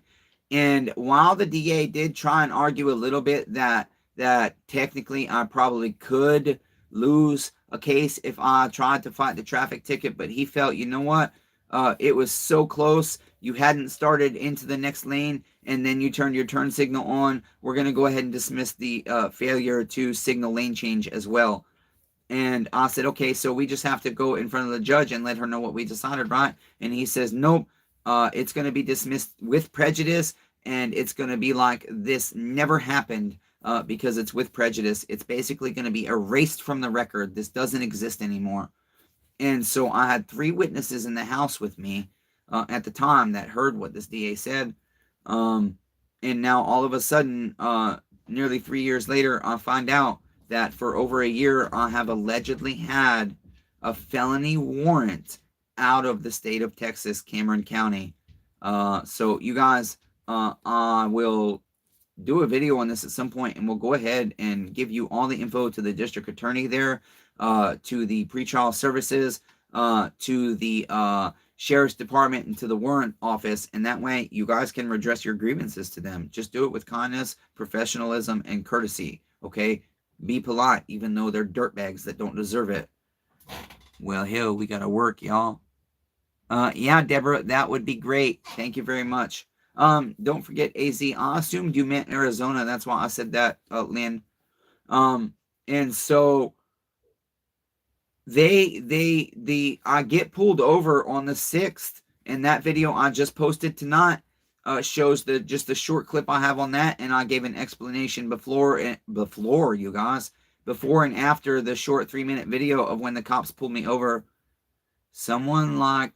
Sounds like someone didn't fill some paperwork out right. It sounds to me like our district attorney here called in some favors to make some paperwork disappear. Because again, Friday night at like 4:30, I called the district attorney to request that the charges against Dion be dropped. He was pissed, not happy. I informed him I'm late, as always. Jeffrey Field, some say better late than never. Some say if you're late, you might as well not show up. But this is just a come and go as you please live event. So you're not late. You're right on time for whatever you want. Thanks for being here, neighbor. Welcome. And please ask questions down in the comments, or tell us what video brought you to the channel, what you like most about the channel, what type of content you enjoy the most from here, and tell us about yourself if you want. That's what we're all about. Okay, so I was informed I got pulled over. The cop says, Mr. Grover, when he walks up to the vehicle, and I fucked up because my uncle's in critical care. I'm like, oh shit, something happened to my uncle. And I said, yes, I fucked up. I should have said, I don't answer questions. Because then he would have said, well, Mr. Grover, you have a warrant out of Texas. And I likely could have not given him my ID. He would have never been able to verify that it was me, because the warrant actually says Joseph Matthew Grover, 1/19/1985. Neighbors, I am Matthew Joseph Grover, 11/19/1985. Okay, so that major clerical error. This is how fucked up Texas is. They can't even get my name or date of birth right. And that's right, Lynn. Yeah, and that's why I said in that video I fucked up. My response should have been, I don't answer questions. Why have you pulled me over? I asked the questions. But again, so much going on, you guys. So much going on, and I made a mistake. And it cost me, but I believe it was divine. I believe everything that's been happening here, myself, my uncle, Dion, my father, and many other parties involved. I believe we are going to grow as men. I believe we are going to grow as community. And I believe we have a fire under our ass and a passion to help our neighbors out there and to take this YouTube channel in a slightly different direction. We're still going to do chainsaws and shit, and it's still going to have variety, but we are largely going to work on they were probably watching in the house because of the call, and then we'll watch you and pull it over after the fact. Just if you can do it.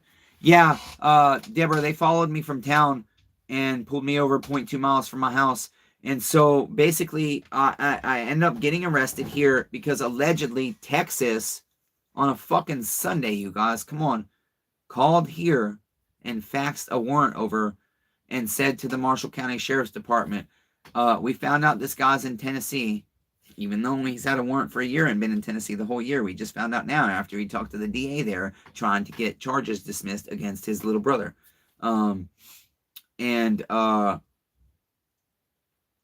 They said, we want you to go arrest him because we're going to come pick him up. Okay, so that was on Sunday the 6th, about 8 days ago. And I go to jail. I see Dion in jail. He has the life drained from his face.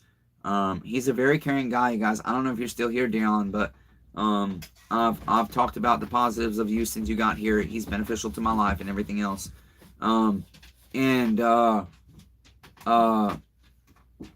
I think what the DA was trying to do was prevent me from being in court today to help Dion out. And it worked out great, you guys. We'll touch on more of that after we finish the Texas situation because it ties together. Let's see. Wow, an hour and a half, you guys. Time flies.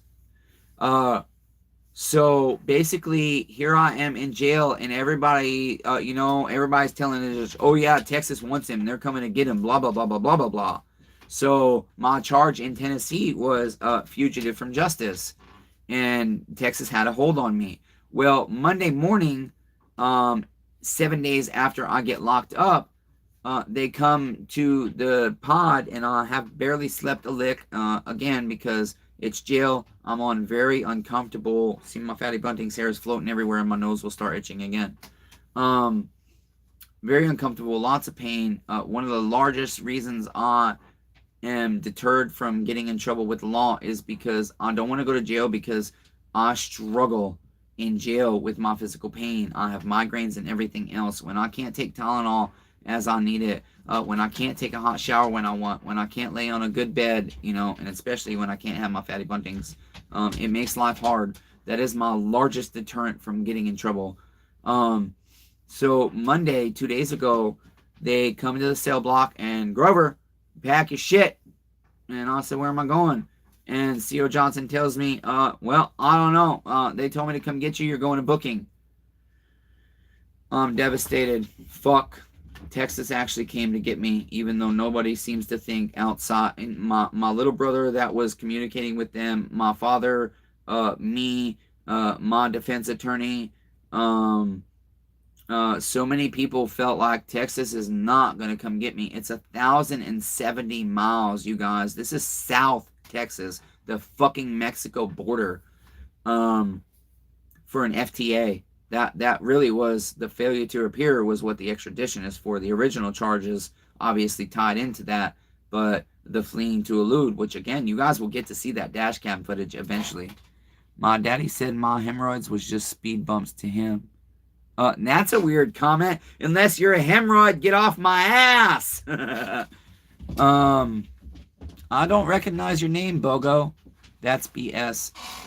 So I think Texas is here to get me, you guys. And I asked C.O. Johnson, is Texas here? And he again says, I don't know. I was just told to bring you to booking. So I pack my shit up, give one of the inmates there my calling card pin and my brother's phone number. And I said, call my brother right now. Call him right now and tell him I think Texas is here to get me. And so I'm walking up to booking. I'm fucking sweating. I'm devastated. The old skin flute with Mr. Turdlips. Bogo, are you a troll? Welcome, troll. We welcome trolls here, too. At least you're entertaining. I don't recognize your name. I don't know if you're a subscriber. I don't know if you've ever commented on a video because I don't recognize your name, Bogo. But welcome nonetheless. And so I'm walking down the hallway, and there's this Sergeant Bill, and he was a real dick to me when he took me to court. Just cold-hearted. Didn't believe I was disabled. just mean as hell to me. And he's got a smirk on his face. And they had been joking the very first day I was taken into jail how they couldn't wait for Texas to come get me because I am in that holding cell in booking. And you guys, I'm crying. My uncle is in critical care. I have no idea my father has showed up to town. And I'm my uncle's surrogate, which means I am the only one allowed to make his medical decisions. I know Dion's in there, and I'm fighting to get him out. My Fatty Bunting's dog, just so many things. Worried about my eBay. Worried about you guys. Worried about you guys not knowing what's going on. Worried about you guys thinking I did you dirty and just stop the YouTube channel. Worried you guys are going to think my uncle's dead. All kinds of stuff. And they were just joking and laughing about how they couldn't wait for Texas to come get this guy. And you guys, do you mind if I have another? And so Bill's got a smirk on his face, the Sergeant Bill, and I'm thinking he's smirking because he's fucking smirking at me in evil because Texas is here to get me. And he's laughing, basically. Fatty Bunting's you sweet baby. Yes, she is. She's laying under the bench staring at me with the eye right now like, oh, she knows we're talking about her, guys. Here she's like, yeah, that's right. I was wondering, why'd you stop fucking petting me? And I looked at him and I said, is Texas here? And his grin got even bigger. And I'm like, fuck, I'm going to Texas. My life is over. And he said, no. He says, Mr. Grover, you guys, here she is. Mr. Grover, we've just received an email from Texas. And they're not willing to extradite. You're going home. It's only the 13th, you guys, on Monday, and I'm anticipating I'll have a smoke as well in solidarity. Okay, Jeffrey Field, you're not in solidarity. You're here with us, neighbor. I'm there in spirit, and I couldn't believe it. I never expected that. Now, again, today I got out yesterday. Yes, she does, and I love her very much, Lynn. Today, I had to go to court for my extradition hearing, but I also hung out because Dion was in court today, and I knew it was his court date today before I ever got locked up. Making a smoke. There you go, Ted. You roll your own. Smart, man. That's cheap. I did that for years and years and years, but I don't smoke enough, even though I'm chain smoking right now. A lot of days I only smoke one or two, and some days I don't smoke at all. But I do intend to quit again because I don't want to be doing this forever. Okay, Buntings. I love you, baby, but every time I pet you, my nose gets so itchy. She's looking at me like, but.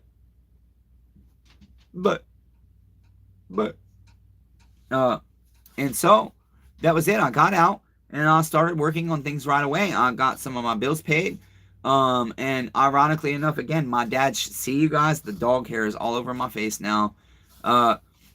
My father, ironically enough, left on Saturday, or on basically Sunday morning. So he arrived the day I got locked up, and he left the morning before I got let out. And I haven't seen him in person in like 5 years. And the fact that he was here is literally hell froze over. Sometimes I talk so much because I'm like, is it okay to stop talking for a minute? So that's the Texas case, but I cannot wait. I've been recording all the phone calls. Daniel and I will pet her lots. Who's Daniel, Lynn? Lynn Livingston. I'm sorry. Lynn is both a male and female name. It's gender neutral. Lynn, have I been under the wrong impression? I thought you had said you're a disabled male. Can you refresh my recollection? Male or... Oh, okay. Daniel is your service dog's name. Okay, got a people name. But Lynn, are you're in your 60s disabled, right? Am I correct in remembering your comments? Male? Jimbos! Neighbor, I have bad fucking news. Even though on eBay I asked them to verify, I'm verifying these are the recessed bearings. Neighbor, I ordered 6 fucking bearings. Okay, from these people. All 6 are the flywheel side. They told me one is recessed, one is not. I ordered 3 fucking sets, neighbor. I still don't have the crankshaft side bearing to your 038. So sorry, goddammit. I know you're patient, and you're willing to wait. But damn, neighbor, you've been waiting forever. You fucking paid for that saw months ago. And because I get done dirty by our parts suppliers and the police and everything else, you're still waiting. We'll get one. Yes, we will, Jimbus. We absolutely will. I've been thinking about that saw today. Even I was at the, I don't buy scratch tickets much, but I was up there at the gas station tonight grabbing my little bits that I need for the night. Damn. Weird guy, are you fucking in here? If you are, we need to get some DoorDash ordered. I will pay for it, but we need to get some ordered so damn it, Bobby can come bring us some food and I can give him a good tip even though we're poor. So if you're here, Dion, damn it. Dion! Let's see if he heard me. I don't know if he's in here still. He might be sitting in there fucking ripping and reeling because I told you guys some details. Maybe he's gonna fucking fight me. Dion, do we need to throw fisticuffs? Let's see, where the fuck were we? Oh, goodness. You guys are awesome. I fucking love you guys. You make my life better and easier, and you help me deal with my anxiety and stress. Don't DoorDash. Oh, you're done. Go figure. Well, fuck you then, damn it, Bobby. Talked about getting out of jail. I cannot wait to bring you guys that dash cam footage. You guys are going to love that shit. The internet is going to eat this shit up because it is such a blatant fucking illegal felony stop. And I'm going to FOIA, in my discovery, I'm getting dash cams. I'm getting all the radio transcripts. We're going to have radio call for you. I'm getting all the text, emails, everything between the DAs, the cops, everybody involved, the video conference from when I had my bail hearing with the judge. I'm going to bring you guys all that shit, okay? And it's going to be good. And it's going to bring us, yeah, that's right, Deborah. It's going to bring us a lot more subscribers. And that's the thing, you guys. I really do. Once we're almost at 1,000. We just need like, when I checked when Dion got home tonight, 969 subscribers. That hospital video, you guys, we gained 385 subscribers from that one video. And it's got over 30,000 views. Yes, Lynn, I did see the first time you said you're in your late 70s. I had another gentleman that recently came upon the channel, and he is, I thought, said 61, and he has a service dog, and he is disabled as well. Lynn, you are, if you're willing to share, you don't have to. I only believe in 2 genders. Sorry, not sorry.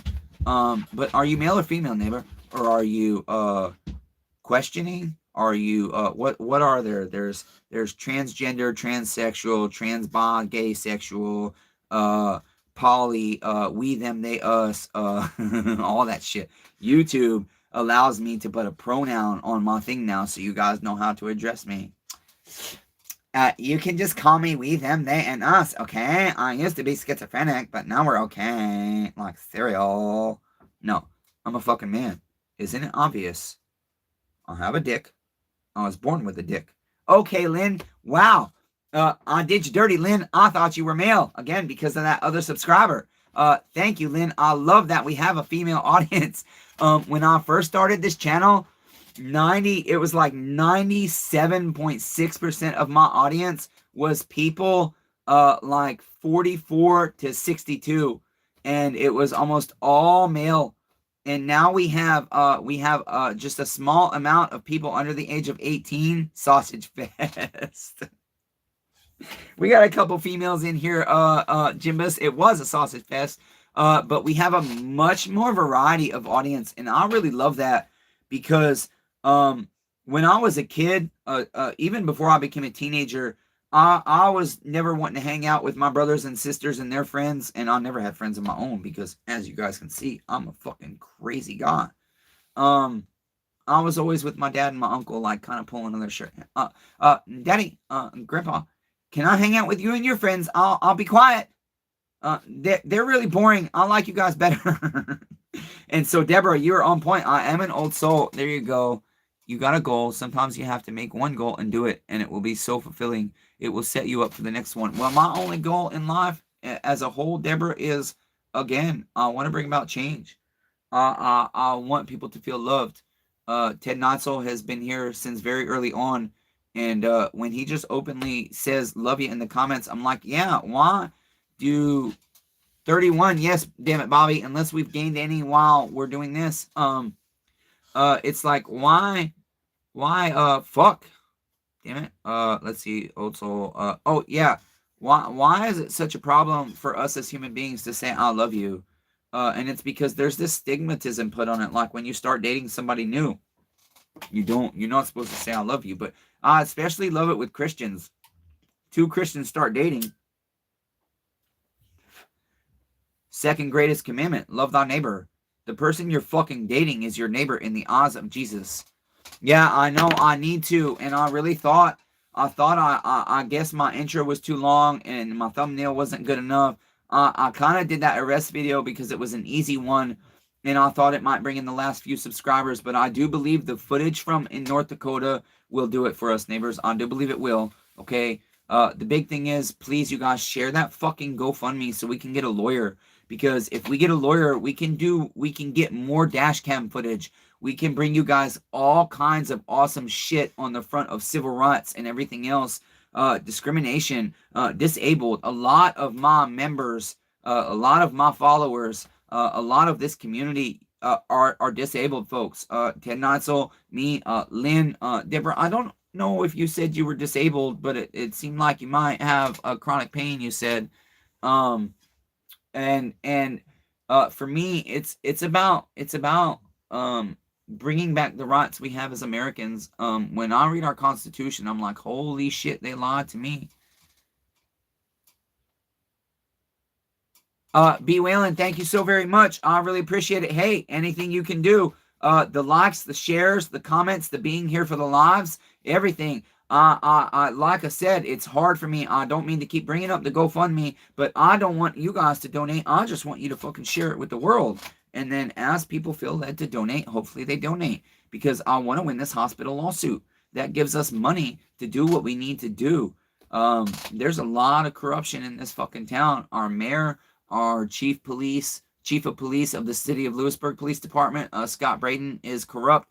What's his name? Damn it, Bobby, do you know Lamb? What's Lamb's first name? The sheriff. I think it's like Michael Lamb. I can't remember. He's corrupt as hell. Not only that, I think he's a fucking pedophile, you guys. He's really, really, really fucking weird. And so, it also allows us to give you guys more free chat. I really, really, really thought I would be at a point now that my finances would be good enough that I would be able to have the merchandise going, because I look at how much t-shirts are and shit, and I'm like, damn, there's got to be a way I can bring that merchandise cheaper, and I haven't found it yet, because if I do t-shirts, I just struggle, you guys, putting a t-shirt up for you guys to pay $34.99 for a fucking shirt, $25, $35 for a hat, $85 for a hoodie. To me, that's absurd prices. I know that's the going rate, but I want to bring it cheaper. And I have so much up here for merchandise. You guys know all the different shit I say that's trademarked. Hey, neighbors, I did you dirty. ... But I'm going to make it right. That's another t-shirt, you know. Welcome to the Shed Shop. That's one that would be for people that are here for the Shed Shop and chainsaw stuff. But I have a lot of merchandise ideas that I want to bring you guys. But it requires money, and it requires an initial investment, and we just have to get over a few hurdles, and then we'll get there. And I really do, and that's the thing. I would love to be in a position when I have merchandise to give away like at least one t-shirt a week. And if I'm selling a lot, well, shit, then we can give away a t-shirt or a sweater or a hat on every single fucking video. That's my desire. I really wish I was giving away a saw a month. I'd love to be giving away a small saw like the 170s, the 180s, or a 210 or some shit like that. Once a month. Once a month. That would be awesome, you guys. I just want to give you guys shit. I'm just not there yet. We will get there. Does anybody else want to ask any personal questions, any update questions, offer any suggestions for the channels? Thank you, Deborah. I love the Hey Neighbors too. I started saying that because, as I said, I don't give a shit what anybody here believes. I really don't. I hope you believe in something. But Jesus said, love thy neighbor as thyself. Deborah, I don't. I haven't had a lady in a long time. And one of the reasons why is because I have a temper. And I don't like exposing people to that. I have 064 fever. Neighbors! Here she is, Jimbus. Do you want her? I dropped the price from $1,500 to $1,375. This is a saw. You got to find the right owner, because I was looking on eBay. There hasn't been many of these sold this year. And the few that have, holy shit, did they bring some money. Some money, neighbors. A lightly used one brought almost $3,000, I think it was. Another used one brought like $2,833. And I'm like, shit. I need to put this bitch on eBay for $2,000, and then after eBay rapes me, I'll get my $1,500. But I'm struggling. Because I want to keep it local, because I'm so afraid it's going to have a problem. It has randomly stalled a couple of times, and I believe I've solved that issue with the final tuning, but I haven't had enough time to go out there and just cut a couple tanks with it, and I haven't had the physical strength. Even picking that saw up, damn, you guys hurt. Got to crack the back a little bit here. I missed my inversion table in jail too. And so then I have, so if you guys know, yeah, that's a way you guys can help. Listen, if you know anybody that's in the market for a chainsaw, even if it's not you, no way for a chainsaw. It is Christmas time. It's a heavy ass saw. Jimbus, it's not terrible. But this one, Ted Knights, oh, are you still there, neighbor? You're so quiet if you are. Ted loves his 562 XP. I have here a Husqvarna 562 XP sporting a full wrap handle, neighbors, which is beautiful. I love this damn full wrap. Just brand new OEM Husqvarna top end. We've done a base gasket delete with it. Yeah, Ted Neitzel. Tell him how good the Ted Neitzel. Go ahead. Start in the comments as I talk about the saw. Tell everybody how fucking awesome this saw is, because I know how much you love this saw. Ted said you're going to love it. You're going to love it. I can't wait till you get your saw going. You're going to love that 562. It pulls a 28 like no tomorrow. You guys, this is a 59cc saw. That's a mid-range saw, but this is a commercial saw. It's only got a 24 on it, but this bitch runs a 28 through softwood, no problem. Okay? And let's see. So brand new OEM top end. It's got the brand new Holtz Pharma barn chain, semi-chisel chain, I believe. Let's see. I've replaced the AV springs because one was broken and the other was stretchy. They're high RPM for a 60cc saw too. Yeah, Jimbus, they really are. They got high horsepower. I think this saw's like 4.6 or 5.2 horsepower. And you guys, I have this saw ready to go for sale. So we have like 1,300 to 1,500 there in my area. Now, I am considering dropping the price, but I really don't want to. Oh, Ted, can you tell me how much you paid for yours brand new? Because I listed this with my 90-day full warranty at $8.25. I haven't really had a lot of attention on it. And then let's see. I cannot remember. I have an 025 and an MS250, but I think, oh yeah, this one I have to diagnose. Because I think it was when I was using, let's see, produce, this was a 90, I'm seeing what my notes say here. Yeah, we got a brand new Holtz Pharma on it, OEM cylinder. This is the 42 millimeter 025. It's a 45cc. It's a little less powerful than the 42.5 millimeter. It's got a highway piston with caber rings. I can't remember. Damn. I think this one I need to diagnose because I think it wasn't starting or wasn't running or staying running. Yeah, it's not running. And I think it has an air leak because I think it has the bad Permatex on it. I just haven't had time to diagnose it. And then again, this one, I have saws that I now all of a sudden cannot recollect.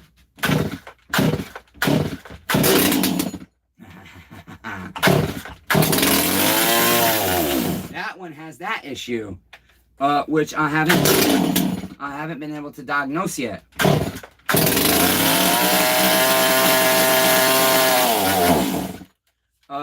And it could be something as simple as, we got pretty good pressure, but I remember, oh, it's out of gas. So yes, this one has been run through an entire tank idle. And so MS250, you guys in my area, that's 3 1/4. I used it today. It's so smooth. I have white knuckles so bad, and the AV system is absolutely great. I can run it longer. Tags any the saw without my hands going numb. $8.79 new, excellent new.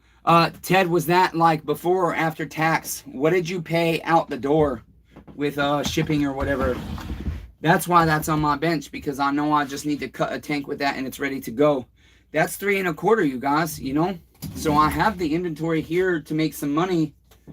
And then this is one I'm trying to get to, but I cannot do another giveaway, you guys. I refuse. Ted will get his giveaway saw before I give away another saw, period. Do you carve? No, I don't. You are very spiritual. You can make beautiful stuff and advertise the saw along with sale of what you made. No, I don't. Doug Bender, my friend B. Willen, told me about you, bro. And thought we would connect. Doug Bender, well, shit, neighbor. Welcome to the Shed Shop. And I hope we will connect, neighbor. Hope you've subscribed to the channel. And join us. We're fucking crazy. We're having fun. We're free-spirited. And we're just trying to enjoy life and bring love and kindness back to the world. I don't know if it will be a giveaway, but neighbors, watch this shit. Okay? I don't think I've showed you guys what this saw does yet. But basically, this saw came to me about 7 or 8 months ago. And the guy had only owned it for 1 year. Used it 3 times. Put it up for the season. Says he stored it dry. Or no, with seafoam, I think. And then it started doing this. And I have completely rebuilt this saw. But I haven't. I did replace the fuel line. But I can't remember everything. But we need to literally do a step-by-step diagnostics on this to find out why it does this shit. Let's see. I'm going to show you. And then I'll explain it to you. I'm pulling cord even though I hurt because you guys got me excited. The fucking love in the room. I cannot believe you guys, I was always so unpopular. Nobody ever fucking liked me. I think the thing is, everybody liked me, but nobody wanted to admit they liked me because, look at me.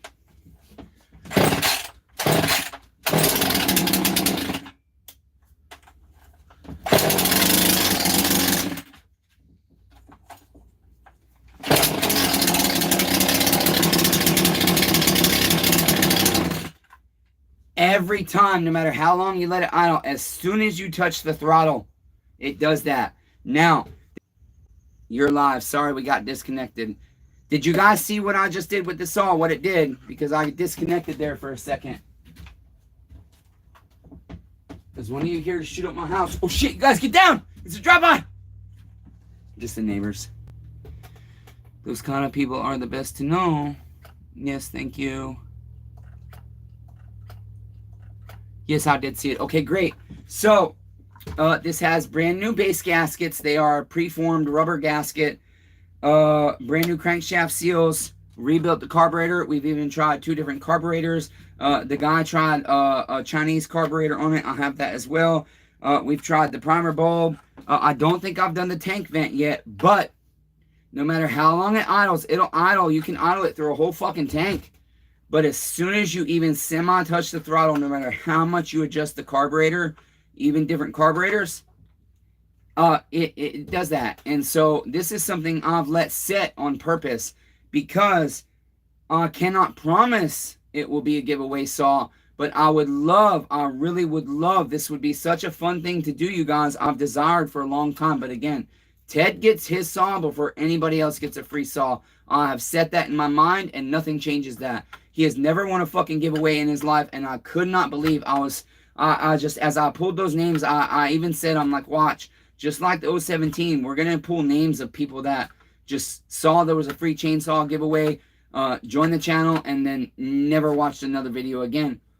And fucking Ted's name. We pulled Ted's name right away. I could not fucking believe it. He's never won nothing in his life. His very first win. And he's been waiting for that fucking giveaway saw for Ted. You've been here from the beginning. We started that giveaway, back in March or something. But I would love to do a series with this saw where basically we test one thing at a time and teach you guys How do you test a fuel filter? Test it. Actually test it. I've shown you guys how to do a fuel line, but do it again. How do you test a fuel line? How do you pressurize a tank? The only thing I haven't done with this, I have done different gas caps, but I have a theory. It could, I have seen these rings be the problem. And you notice that doesn't whoosh when you take the cap off. That could be many, many, many, many different things. But I'd love to do a series where we do a diagnostics game on this and potentially, you know, I don't know yet, but let people guess as we do the diagnostics what it might be. And then if several people guess the same thing and get it right, well, then we'll put them names in a bag or something. But I potentially would love to give you guys this beautiful Husqvarna 450. You know, look how clean this thing is. Now, granted, this is not the original tank because even though it never leaked when it came in, all of a sudden when I finally rebuilt the saw, and I have the footage, but it's embarrassing to post because sometimes my temper is hard to post on the internet, the seam started leaking on the gas tank. So I went ahead and replaced that, and it did the same shit. And that's all. No matter what I've done to it so far, that's what it does. And yes, we've tried a coil. So unless we had bad coil both times, and the original coil went bad after 1 or 2 years, that saw was manufactured 3.5 years ago. Bro, I will get more people to join your channel. Doug Bender, I would love that. And Doug, since you just got here, again, sorry guys to bring it up. Doug, not asking you to donate, not asking your friends to donate, but we have a video. The thumbnail is, yeah, would have been my guess. Yeah, Jimbo, I don't know. Again, I have seen 3 and 4 coils, brand new OEMs and aftermarkets, bad in a row. That is my luck, and if you've been here a while, you know that. See what the fucking pulling cord to me does, you guys. That's why I got to get away from doing chainsaws as much as I am. Shit. Okay,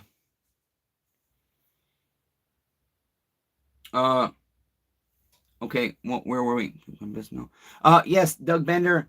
There's a video. The thumbnail is holy shit emoji. Holy shit, Karen, eye roll emoji. And in that description, there is a GoFundMe. And we're trying to raise money to get a lawyer hired to go ahead and sue the hospital and the police from that video. And Doug, I hope you'll check that video out. But just, you guys, if you can share, I love it. Jimbus, I love the little star next to your name, member. Jimbus is a loyalty member. He pays a monthly membership and he gets little bits of perks. Haven't done any more members only videos because of everything going on, but I will. I have to because that's part of the obligation. Members get members only stuff. I hate it, but it is the reality of YouTube. And so lost it again. We'll get it. Let me read your comments again. Yes, if you can share that that GoFundMe link, Doug, that would be amazing. I would, you guys, I would love to give songs like that away. I would love to do it. And then, you know, if we can have a real good song, like, you know, a 562 or an 044 or something that's hard to find. Here's my 200T neighbors. Rob Weaver, I didn't see you in the room. I don't know if you're watching. You might be silently. Rob Weaver donated a fuel line for this because here's my fuel line. It's stiff as hell. However, the problem is, damn, where is that fuel line, Rob Weaver, that you donated? That some bitch is like $20-something. Here it is, neighbors. Nope, that's not it. Here it is. Brand new OEM fuel line. But the challenge is, this is not the right one for this saw. The tank vent hooks on here and the fuel line goes in there, and this one does not work because the grommet here is clearly much larger than our hole.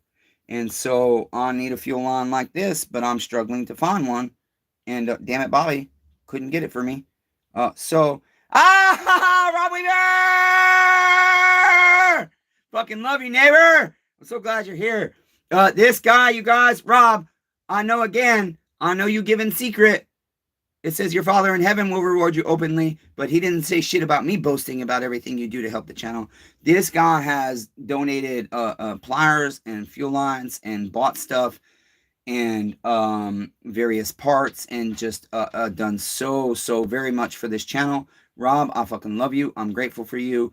There's many of you that have And he donated this fuel line, and we will definitely use this at some point.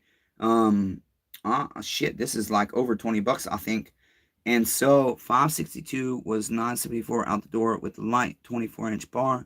Then I got the wrap handle for 46, and it came with the double dogs. Okay, so 974 plus 46, yeah, over $1,000. So my price at 825, thanks Rob Weaver, is I think a fair price. That's a brand new OEM top end. It is a Holtz Pharma bar, but it's a good bar and chain. I paid over, I think I paid after tax and shipping just under shy of $100 for that bar and chain. But this was initially sold for $1,100, no bar and chain. Okay, and I was gonna replace the name tag, but I ordered a name badge and a decal set off of fucking eBay. Guy sent me an empty envelope. Second time he's done that shit to me. And so, yeah, we don't have a fuel line for this, but then again, you guys, that's $1,000 to a $1,500 bill. That all I need is a fuel line and to break in the new cable rings, because my dumbass, this is a really low hour MS200T. My dumbass broke a ring because at the very end of the night, right after I shut the camera off on the teardown of this saw. Can I stay? Lynn, we welcome everybody here. This is not just a chainsaw channel. Just because I dubbed myself the Chainsaw Redeemer, this channel is about fucking love, neighbor. This channel is about community. This channel is about kindness. This channel is about growing. This channel is about figuring out who the creator is for those of us that don't know or wonder or question. It's about fighting for our rights. That is a 200T, Jimbus. It is, baby, and it's a clean one. And look, you know, the 200Ts are famous, just like many steels. Look how beautiful that fucking clutch cover is. Okay, absolutely beautiful, not burnt up. So you guys, I do have the saws. I've just got to get the ones that are ready. I've got to find the right buyers, and then I've got to get the last little bits for a couple of them, and then, you know, get them sold. So time for us women to have a cookie. Is that a cookie? I want some cookies. That's not fair. Chaps and felon hickories before you know whatever happened. I love it, Jimbus. Hey, Jimbus, should we show him your saw, neighbor? No, that's okay. Here's Jimbus' saw.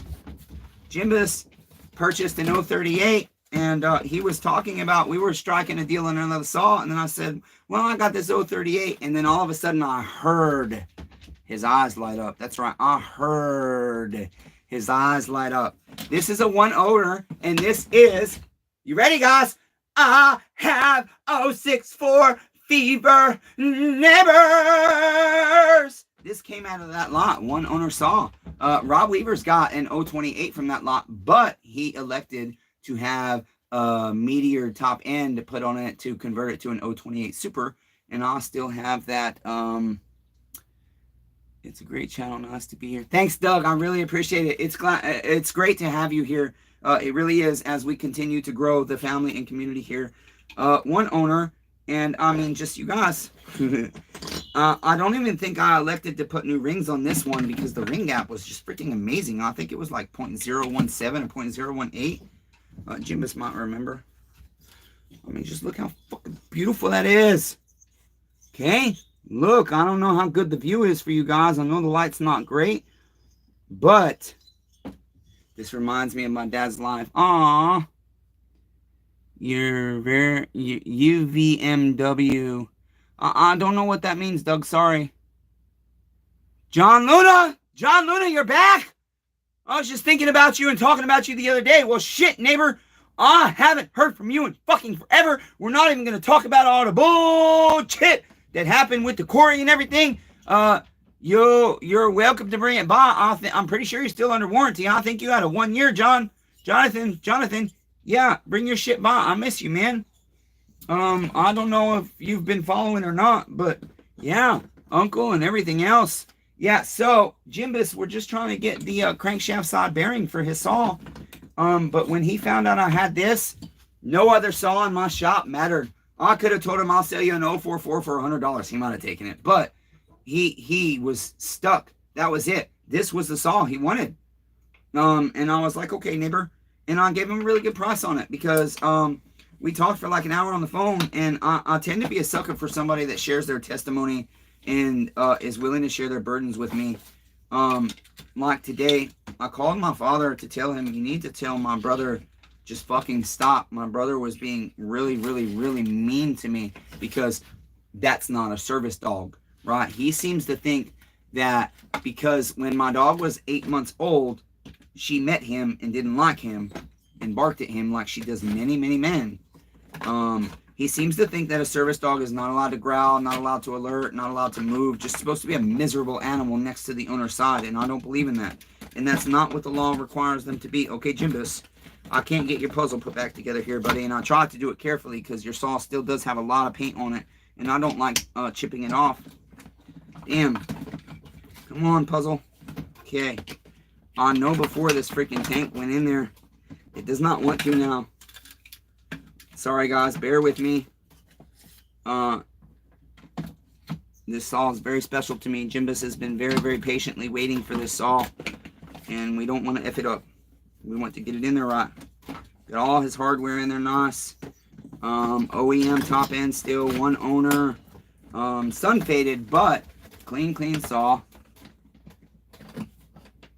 Yeah, right, Lynn. But anyways, my little brother just, every time he says that, he knows it's going to invoke an argument, and he refuses to accept the fact of reality. Damn, Jim, your saw does not want to go back in.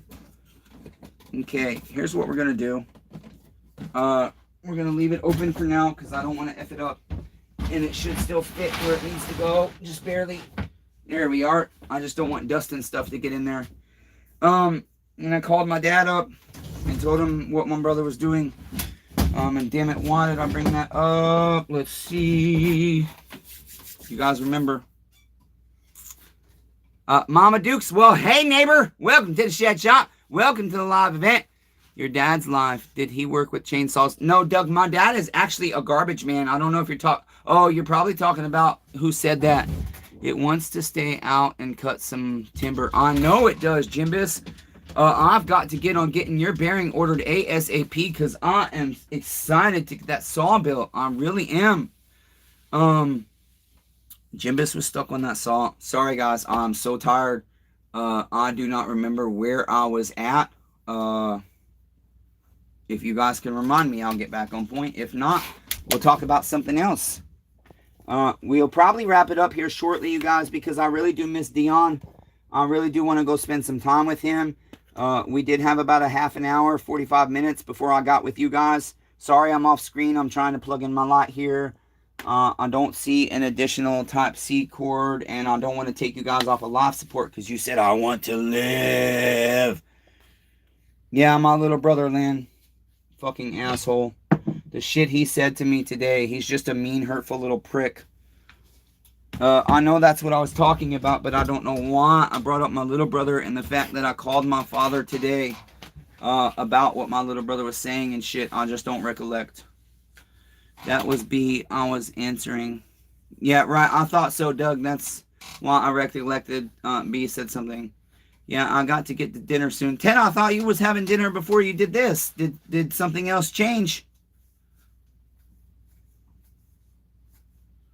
Damn, I look like shit, you guys.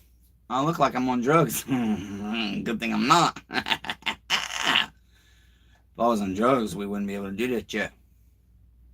And we wouldn't have all these nice chainsaws because I would have sold them for drugs by now. Oh, by the way, speaking of... Don't tell Rob Weaver. Rob Weaver, close your eyes and leave the room. Damn it. Plug your ears. Close your eyes. Put your earmuffs on. Adult words coming out. God damn it. Fuck shit. Dun, dun, dun, dun, dun, dun, dun, dun. This is my baby. She hasn't been started in a long time and probably will not start because I've neglected her. But we'll try. Oh, damn. I can't even get the switch off. Oh, there it's on. Okay. I think I emptied it. Did I? I did. Let's give her a little juice. This will be the last cord I'm pulling tonight. That's for damn sure. You can't have it, Rob Weaver. Shut up. I see your comments already, even though I'm not looking at the screen. I hope I ran this dry properly, because if I did, I know I didn't rebuild this carburetor because I didn't have the kit at the time, but I cleaned it up and soaked the diaphragms in Pine Sol. Okay, let's see. Oiler, choke out. I thought this had a throttle lock. I guess not. Oh. Just nothing like an old McCulloch or home light.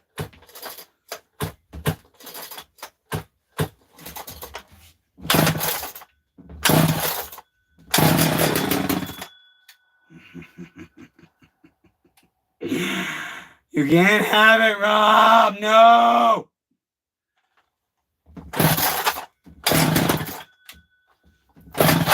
Oh, shit. Come on, baby. Ah, my recoil is coming loose. Shit. Oh, clutch side recoils. Let me tighten that shit up real quick.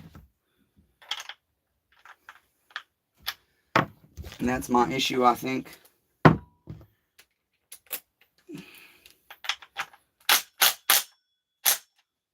Let's try that again.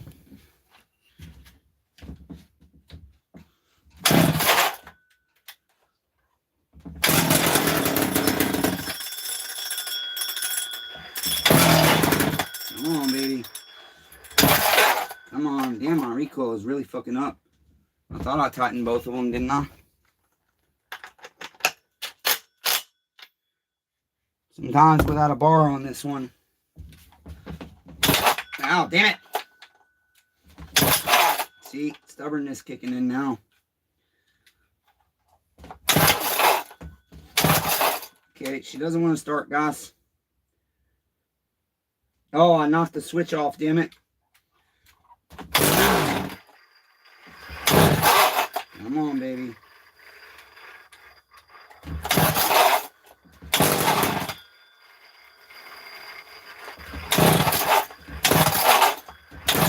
Come on.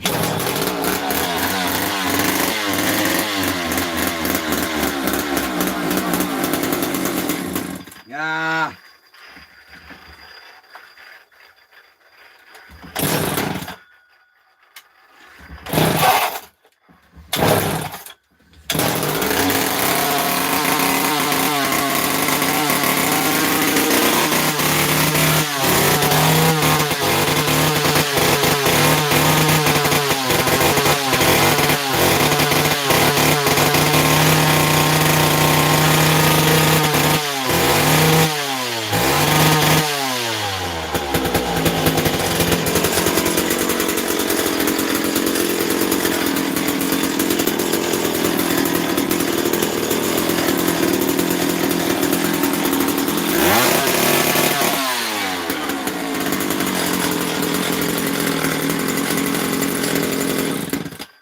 She needs a kill switch still.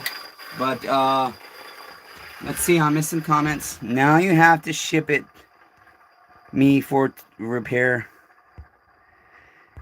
Let's see. What'd I miss? I missed a lot. Let's see. Damn. There was B answering. Mama Dukes. Nice, Mac. I got dinner. I have to cook it. Okay, I'm not flirting, but you have nice eyes. Deborah. Well, it sounds to me like you might be flirting. You already asked if I have a lady. Shit, I already gave you my number. I'm very picky, though. Oh, damn. Woo! Damn, that's why I don't run old saws. Woo! Shit, neighbors. You're flirting. There you go, neighbor. Damn it, Bobby. Oh, goodness. Yeah, that's right. Really, a 1010, Mac. You know it has my name in it, neighbor. She wants to start so bad. She did start. You're killing me, Smalls. Bobby, those old Macs run forever. Yup, unless when someone burns it up. That's right. I like steels. It's a good saw. Yes, sorry, guys. I'm trying to catch it now. You have to ship it from out of repair. No, she don't need repaired. She just needs a little bit of tuning. Ladies, lost. Well, ladies, we lost him again. No, I'm here. I'm here. Music for the man. So, yeah, my spelling bots. My grandmother has an old Mac, hasn't been started in maybe 15 years, but I bet you can put some fuel in it and it will fire right up. Sometimes they do. Rob Weaver, we will talk about it because I need to raise money for my uncle to go to rehab. And so I've been praying a lot about it. And I don't want to get rid of that saw. However, $1 billion. I know that's not how he says it, but I'm not him. We can talk about that, Rob Weaver, in your home light box, maybe. I think it's time to let her go because the last left-handed Mac I sold running, I got a very nice price for it. And this one really is, you guys. It has a large majority of its paint on it. Okay. And it does need a kill switch, but I believe I have one in stock. This thing has been hanging on this hook basically since the very beginning. So that being said, Deborah Nipper, music for the man soul. That's right. That's funny, Chit. Yeah, I had to dance with her a little bit just in case I sell her. Yeah, it's in good shape, Jimbus. We might sell that one. You guys, does anybody else have any further questions about anything at all? Doug, I'm very fortunate to have you here. Deborah, thank you very much. Jimbus, damn it, Bobby, Lynn, Rob Weaver, Jonathan Luna. Shit, neighbor, you made one comment and then I didn't see any more, but you have my number. And like I said, your 028 went down. You said, I don't know what happened. But if it is not a fault of your own, you are, I believe you got a 1-year warranty, if I recollect. So if you're still here, buddy, I fucking miss you. You please come by. Please come by sometime. Please, neighbor. I'd love to have you stop in. He made 2. Oh, Jonathan Luna, it's blowing smoke through the carb. Okay, well, bring it by, Jonathan, and we can run it through diagnostics when you have some time. Call me and set up. And you know, I haven't tinkered with you in freaking 6 months, so bring it on by. We'll put it on a bench and we'll shoot the shit and go from there. See what's going on with it. Ooh, my shoulder hurts now. So any other questions, you guys? Honestly, anything else you want to ask about? Anything else you want to comment on? Because we are going to go ahead and wrap it up. Love you too, Jimbus.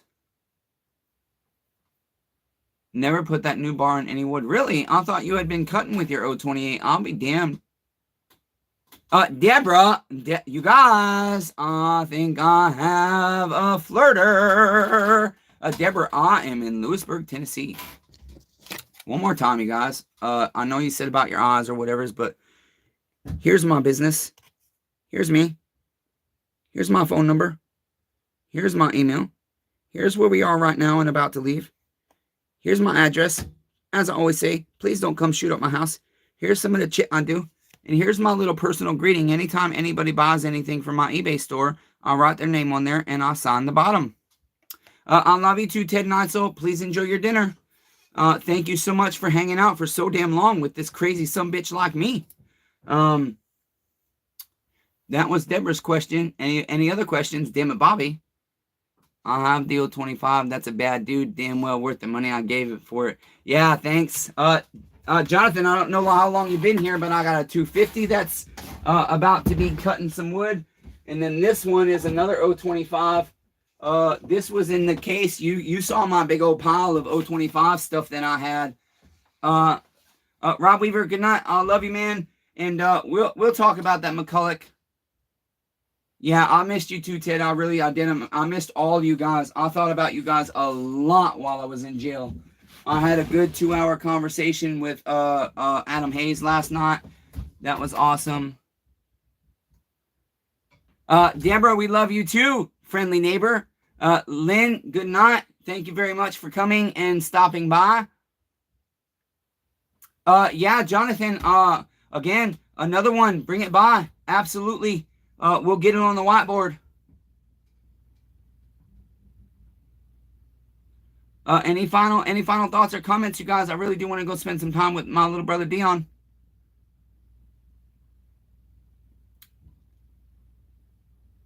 Okay, Jimba texted you. Gee, if that's to me, okay, Jimbus, I'll look at it and give you a response. Deborah, I always stay out of trouble. Excellent, sounds good, Jonathan. Okay, Jimbus, I will do that. It might not be tonight, but I will give you a call soon.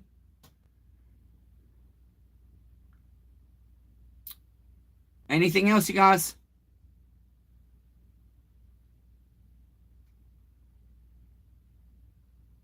When you gonna come by and visit? Damn it, Bobby. When you gonna come by and visit? Nope, have a great rest of your night. You too, Ted. I love you, neighbor Ted. Love you very much. Mama Dukes, I love that fucking screen name. Mama Dukes, God bless you, neighbor. I love you. Thank you so much for hanging out. Bring your friends by. Share that fucking GoFundMe so we can grow this channel of love and buy more awesome chit. And by awesome chit, I mean FOIAs, dashcam footage, and all kinds of chit. Doug Bender, thank you so much for coming in, and welcome, neighbor. And I am so grateful to hear you will be by. Yeah, damn it, Bobby. I'm sure you saw in the comments, a couple of people heard you yell neighbor.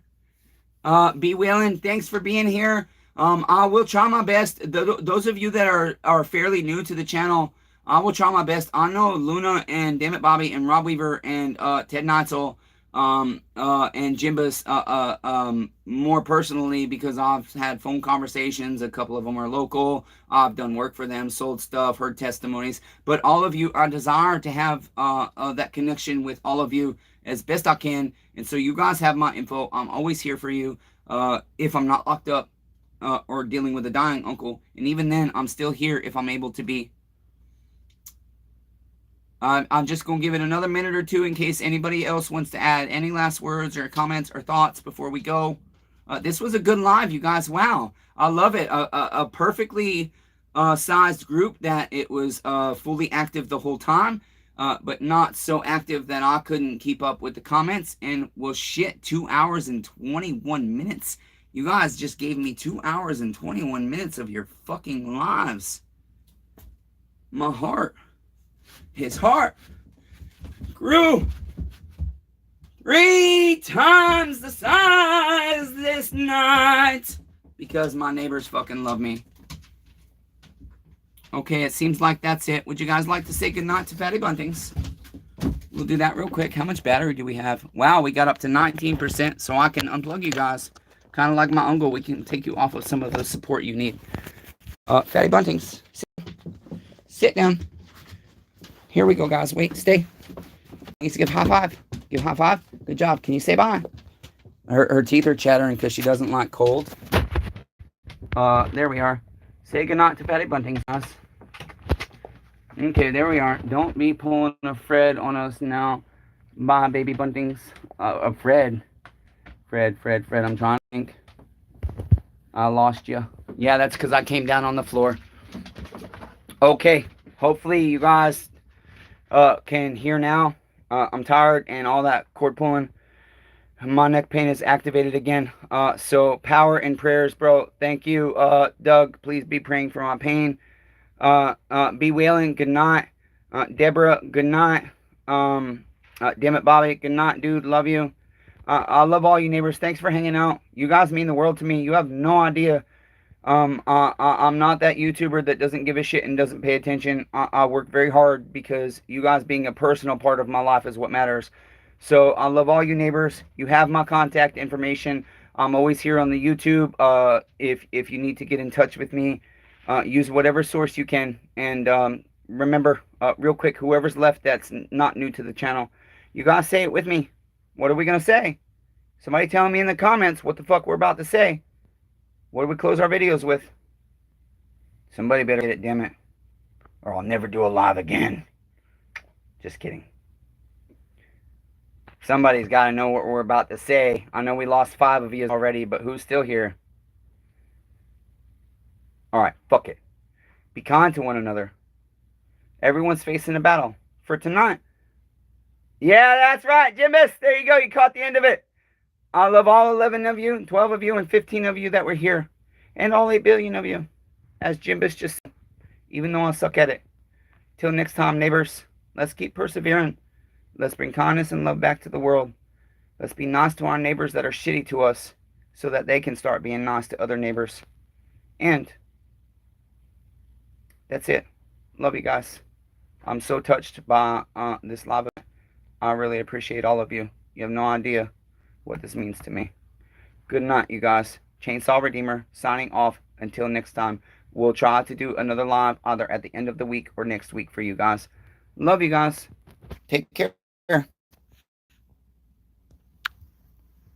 Are you sure you want to stop streaming? Yes, it's been 2 hours. 2.5 damn hours. I gotta go wash my ass and get some rest. I haven't slept in damn near 2 days. 1 night in jail with no sleep, and I got no sleep last night. Hugs to all of you. Take care.